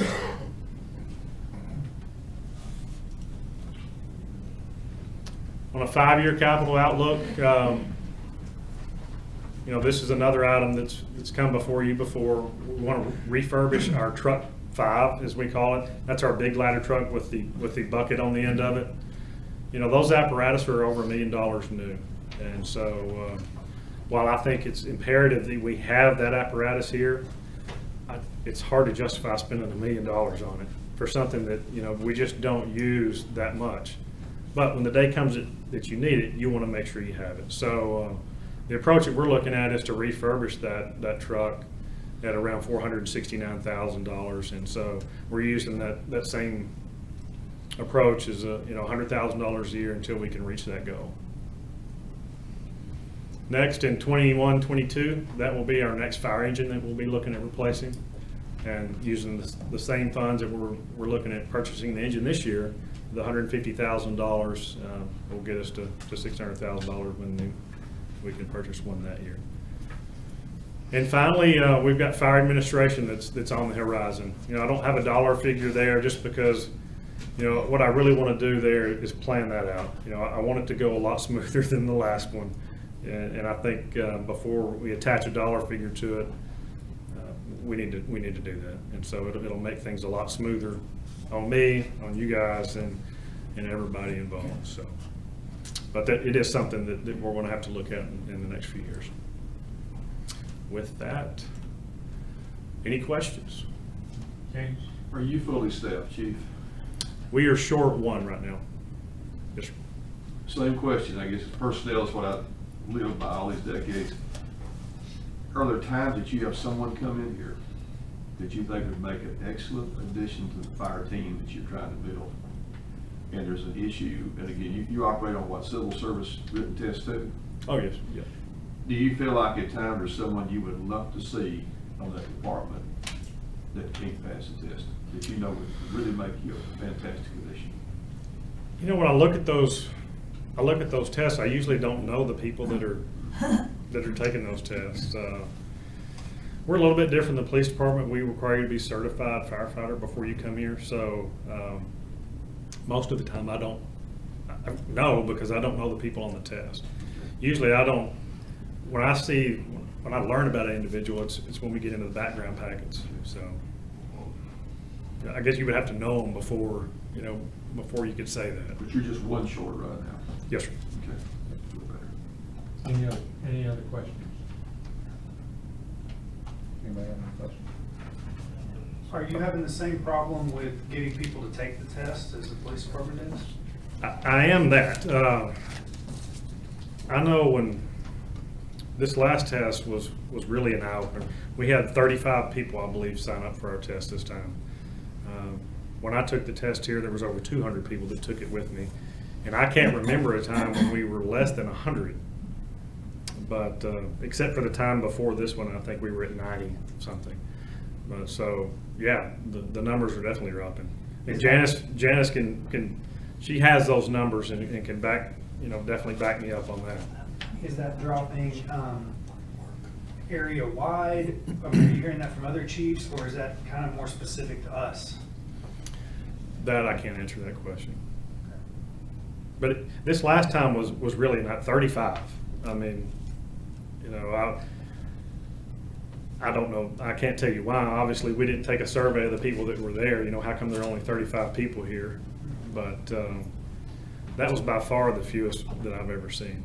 I think that's an important question, because if it's down everywhere because fewer people are getting into that because, you know, they're going to the oil fields and they're going, you know, telecom or whatever, that's one thing. Doesn't mean it's not a problem, but it's different if they're taking Rockwell's tests and McKinney's tests and they're not taking ours. Yeah, that's a great question, and I don't have the answer. I know the first thing we looked at was trying to cover all our bases advertising-wise, and same thing. You know, we advertise through the Texas Commission on Fire Protection, all the academies. I got a phone call yesterday from a guy in New Mexico asking me about you know, what it takes, but at the end of the day, 35 people show up. So good presentation. thanks, sir. Thank you very much. Thank you.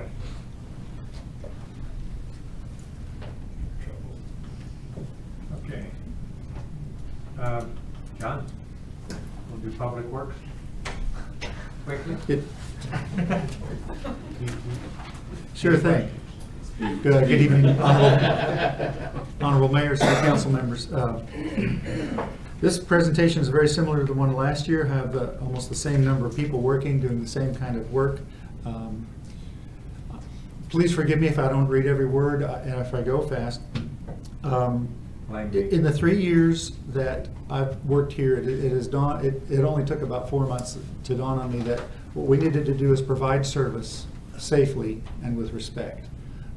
Through no benefit that I brought to the city, things have gotten better because we had some turnover. We had some people leave to go to other jobs. We lost some good personnel to retirement. And I'm happy to report that my department is working better than it has in 3 years. It's for several reasons, and it's not my fault at all. It's just the way things have been happening. So I'm really happy with that. So we try to serve people safely and respectfully. We try to respect our own workers. That's prime importance: safety and respect. Just briefly, on the north side of town, in the blue box, is where we produce, where we take raw water and produce clean water. And over in the lower left is where we treat our wastewater and release it into the Cowledge Fork of the Sabine River. Our strategic initiatives that apply to our department are pay-as-you-go. We always prioritize the infrastructure projects for the city, carefully analyze project design. And we've been blessed with City Council authorizing the city manager's desires to spend up to adding $200,000 a year to our street improvement program. This year, we're asking for the full $1.8 million for the street repairs in that program. And briefly, this is a pie chart.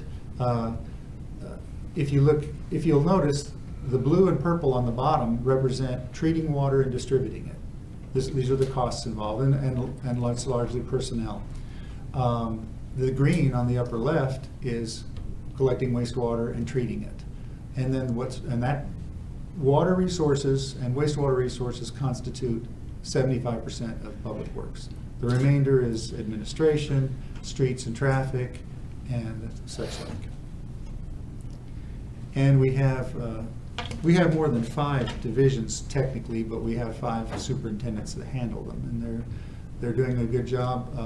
The son of David Herbert, who worked here forever, John Herbert, is recently a water utility superintendent. He was in engineering.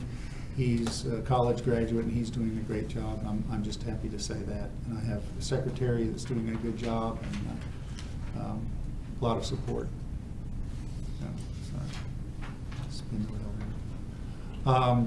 Public Works Administration, we have to abide by laws. We don't interact too much with many of these agencies, but I would say mostly to TCEQ, TxDOT, and we deal with COG.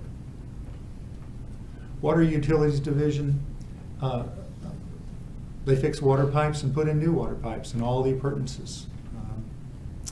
One capital request we would have this year or some year in the near future would be, it's a skid steer loader with a jackhammer attachment.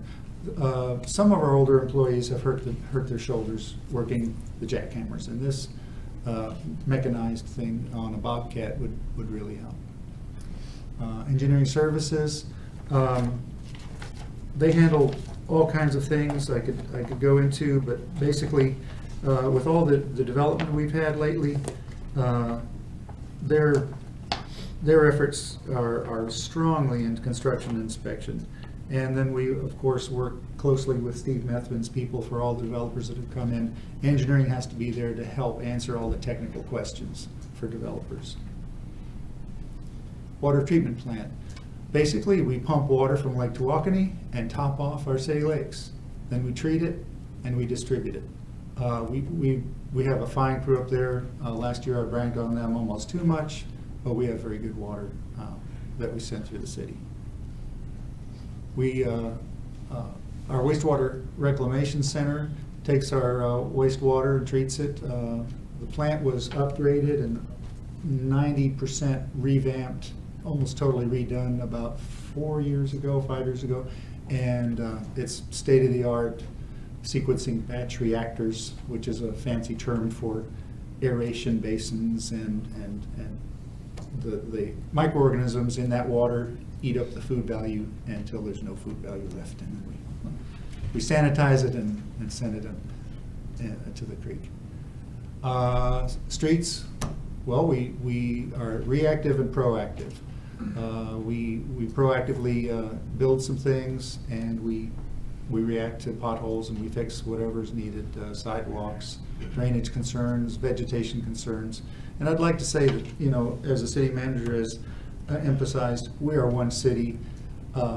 We work with Parks Department. Parks and Public Works really hold hands and help each other out as needed with a lot of the things that go on.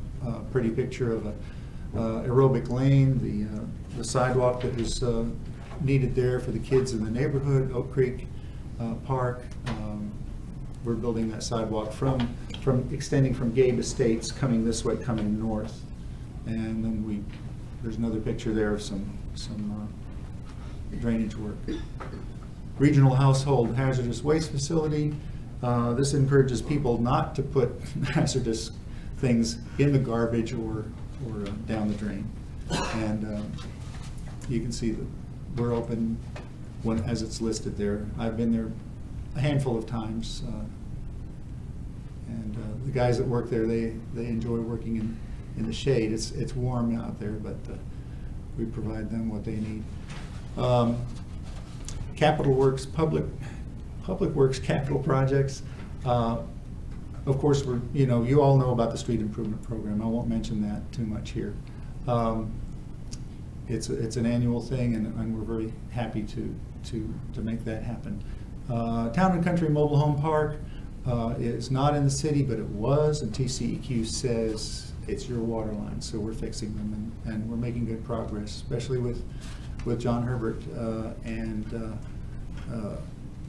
the crew, partly because of him, but largely because when people left us, we had to hire green people, and now they are more experienced, and they're just working way more efficiently, and they're really rocking and rolling, taking care of that.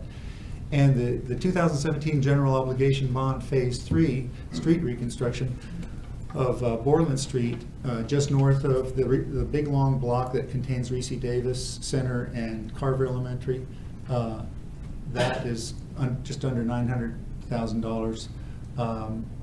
That will finish up the over $12 million GO bond project, where it took about $12 million to build about 4 miles of streets. It's real expensive, but a lot of utilities had to be redone. So it's about $3 million per mile, but that's intensive utility work along with the streets. So we're really happy to have finished that, be finishing that up. And I would like to say that our words of wisdom that are hitting us in Public Works and in development and the city manager's office bombarding us is the fact that we've spent a lot of money lately on, which is a good thing, fixing up our streets. And now, with all the development, the water and sewer is going to need attention. As I said, we produce water on the north side of town, and where has the growth been happening? On the south side and the interstate corridor. So we've hired Friesen Nichols and others to take looks at things, and we're making plans to address those things. Any So. questions? Just, Mayor, I want to make a comment what John said. We anticipate that in next 2 years, we're going to spend about $20 million on water utility issue along I-30 corridor. Basically, we're going to sell a revenue bond to a tune of $20 million in next couple of years to take care of needs of water utility in corridor from Walmart all the way to Monte Stratton, north and south of I-30. But again, it's going to be a water utility revenue bond, and it's not going to affect the general fund, which is tax base, but it's going to change the rate of water and sewer to some degree. Okay, thank you very much. Somewhere on the administrative services, we're going to delay that till another week. And the discussion that we've got set up for these council goals, we're going to move that to when we talk about on item 9A on regular session. So that leaves us to chapter 380, sales tax rebate. Masood? Yes. This issue came up at the last meeting and is on the agenda.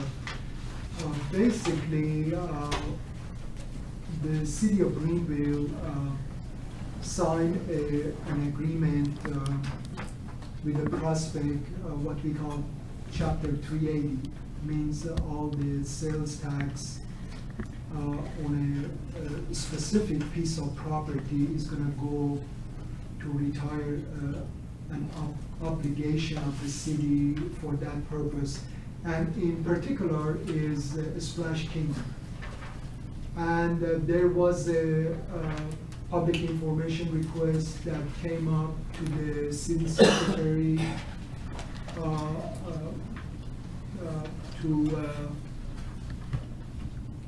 to respond to the criteria within Chapter 380.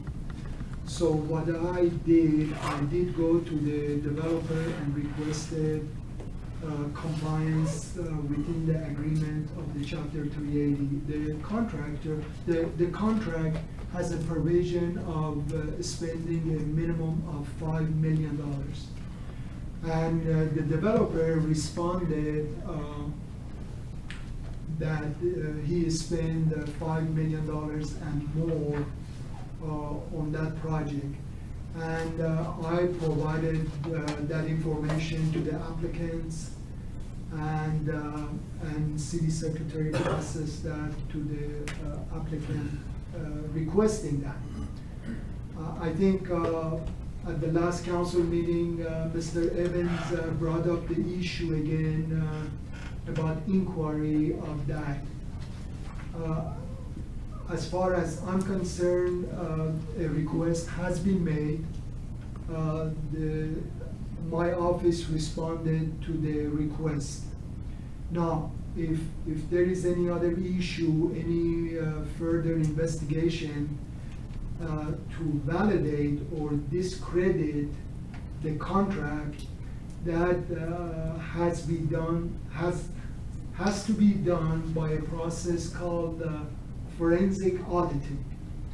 And I did talk to a couple of companies that do that, and basically they told me the forensic auditing cannot be questioned, but any other auditing can be basically questioned or be discredited. And I did ask from the two companies and the rough cost of a forensic auditing for a contract, and they gave me between can range in detail from $50,000 to $100,000, and that's what I'm reporting to the council. If the council want to challenge our Chapter 380 developers agreement, the next step is to do a forensic auditing at a cost of $50,000 to $100,000. Okay. I'd be glad to answer any question. In the paperwork that you provided to the council here, it indicates that he was supposed to do $5 million worth of construction work, and the fixed assets that he identified and the pricing on that comes out to about $7.1 million. And he identifies what he spent and what he had to do in those different things. So in your assessment of, given the facts of what he's given us and the requirements of the 380 contract, the amount that we paid him based upon the increase in sales tax, I think it is. So he's getting paid back only on the amount of increase that he's demonstrated based upon our collection out of there. Well, actually, we are not paying him. We are not paying Splash Kingdom. We are paying the owners of the 65 acres that That's gave not the terms. him. No, it's not terms. It's Chapter 380. We are paying the sales tax generated by the 65 acres to recoup the owner of the 65 acres for $1.7 million that city obligated to pay him in lieu of donation of 10 acres to Splash Kingdom. Okay. Am I clear on that? You heard me. Okay. I know it's a And- little bit complicated, Yeah, but I'm- I do my best. I don't build buildings and things like that, so the numbers on here as far as buildings and permits and stuff like that, is there anything in there that you believe is an erroneous number or an exorbitant number that doesn't rack up well, or does this look like realistic numbers? Well, I really cannot speak to that. I think the applicants, the original applicants' reason for that inquiry was that our tax appraisal district had a different valuation on Splash Kingdom. That's how all that basically played out. Now, we have to maybe go back to chief appraiser and see coming January 1st, 2018, what kind of valuation is gonna do that, but that's not gonna withstand in a court of law, but a forensic auditing can. I don't believe, I was told But an by the expert. appraisal, I mean, they can come through and Right. say the property is worth this Right, value, right. but we all know from our homes and property around right. that what may be the sale price or things like that's not necessarily the same exact number that the appraiser. Exactly, you are right on that. The chief appraiser might include into that $5 million, might include $1.2 million for the 10 acres. But that would be a benchmark, but it's not gonna stand in a court of law. The only thing is gonna stand in a court of law or legal inquiry is to do a forensic auditing to see if the developer spent $5 million on that 10 acres on top. Anybody have any questions? I'm not interested in spending $100,000 on that. Just a quick question, what is the expense to the city been so far in meeting the 380 obligations? What has it been so far, and what is our potential expense in the future on this 380 agreement? Well, the potential is gonna be $1.7 million rebate if material. That remains to be seen. It may or may not.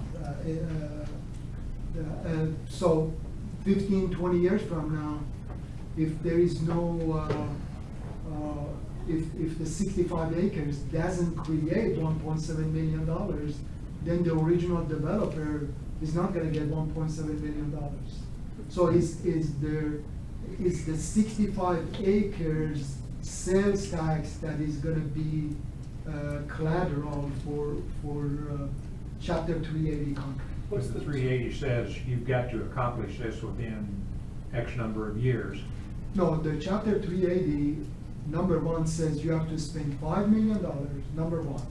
And then, if the sales tax is generated within 20 years, we're gonna rebate you or recoup you up to $1.75 million. That's what I'm saying, because he's got 20 years from your statement to show enough sales tax to get reimbursed. If he doesn't raise any more sales tax, that's He's it. not gonna get that. He doesn't get any more money. But I think the inquiry is whether or not he fulfilled the terms of the agreement to even get that, because we made a payment January 1st, 2017 of whatever sales tax the 65 acres generated, we made a check to them. And we're gonna make one coming January 1st, 2018 for whatever sales tax the existing two restaurant and Splash Kingdom is generating. So we're, again, as you said right there, just to reinforce, we're making payments right now. We already Making have, payments. made the first payment, and we're gonna make a second payment in January 1st, 2018, unless we dispute the Chapter 380 agreement. What percentage of the sales tax goes to them? Is it 50/50 or is it?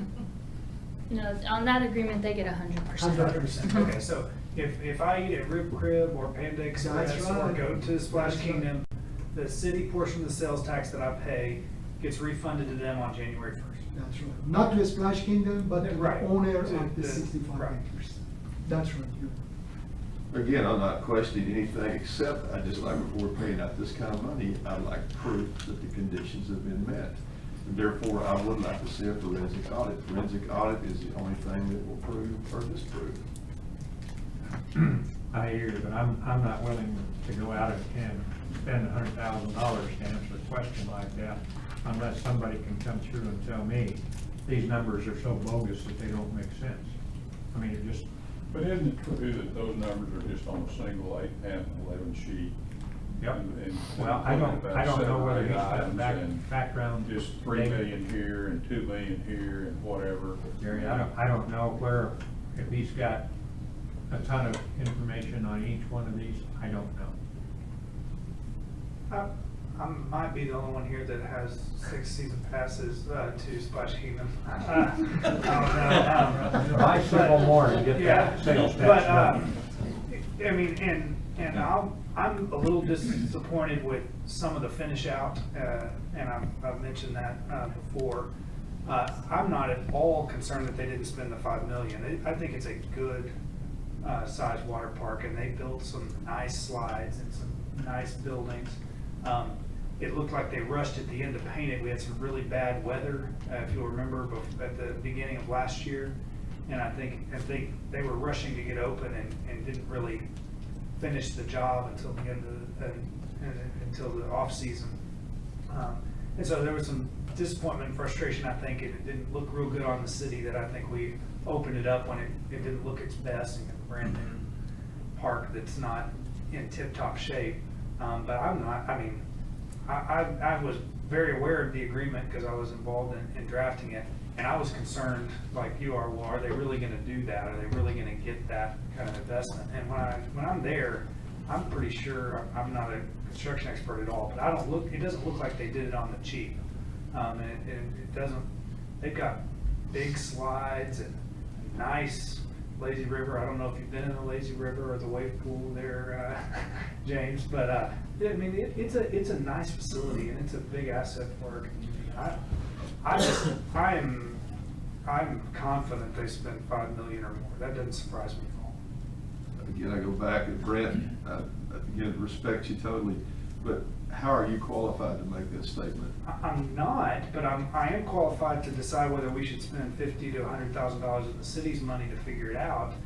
And that seems like a lot of money when I don't really have a strong suspicion they didn't. If we want that to happen, then I think we need to build into the contract at the front end that they're gonna pay for a forensic audit to prove that they complied. But for us to go back and pay for a forensic audit to prove they complied at this stage, I just don't see where our benefit is. It's only beneficial to us if we can prove they didn't comply. And if, let's say they're $100,000 short and they say, okay, boom, another slide. Now we've complied. What have we done? I just feel like it's not money well spent. Anybody else have any comments?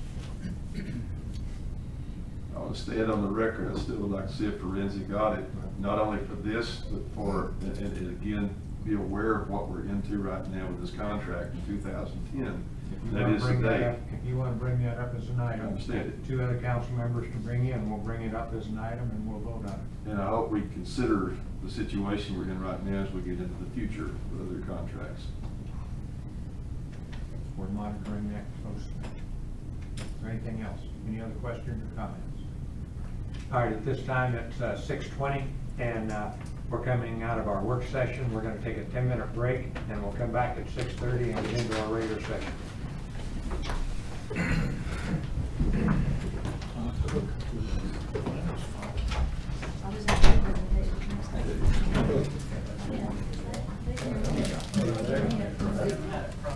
Hey, James.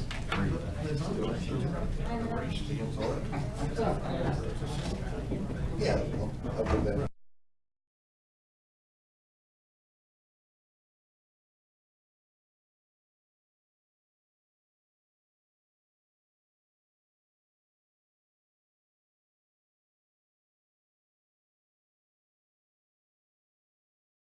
live in a world of technology. We're always connected. Everything is based on technology. What do you do when your technology breaks down? You call Digital Solutions. Located on Wesley Street in Greenville, Digital Solutions Technology Partners is there to get you fixed up. From business support to home computer repair, Digital Solutions Technology Partners will get your tech issues resolved. Visit us online at www.techresolve.com or find us on Facebook at facebook.com/DSTPI. You can call our office at 903-259-6418.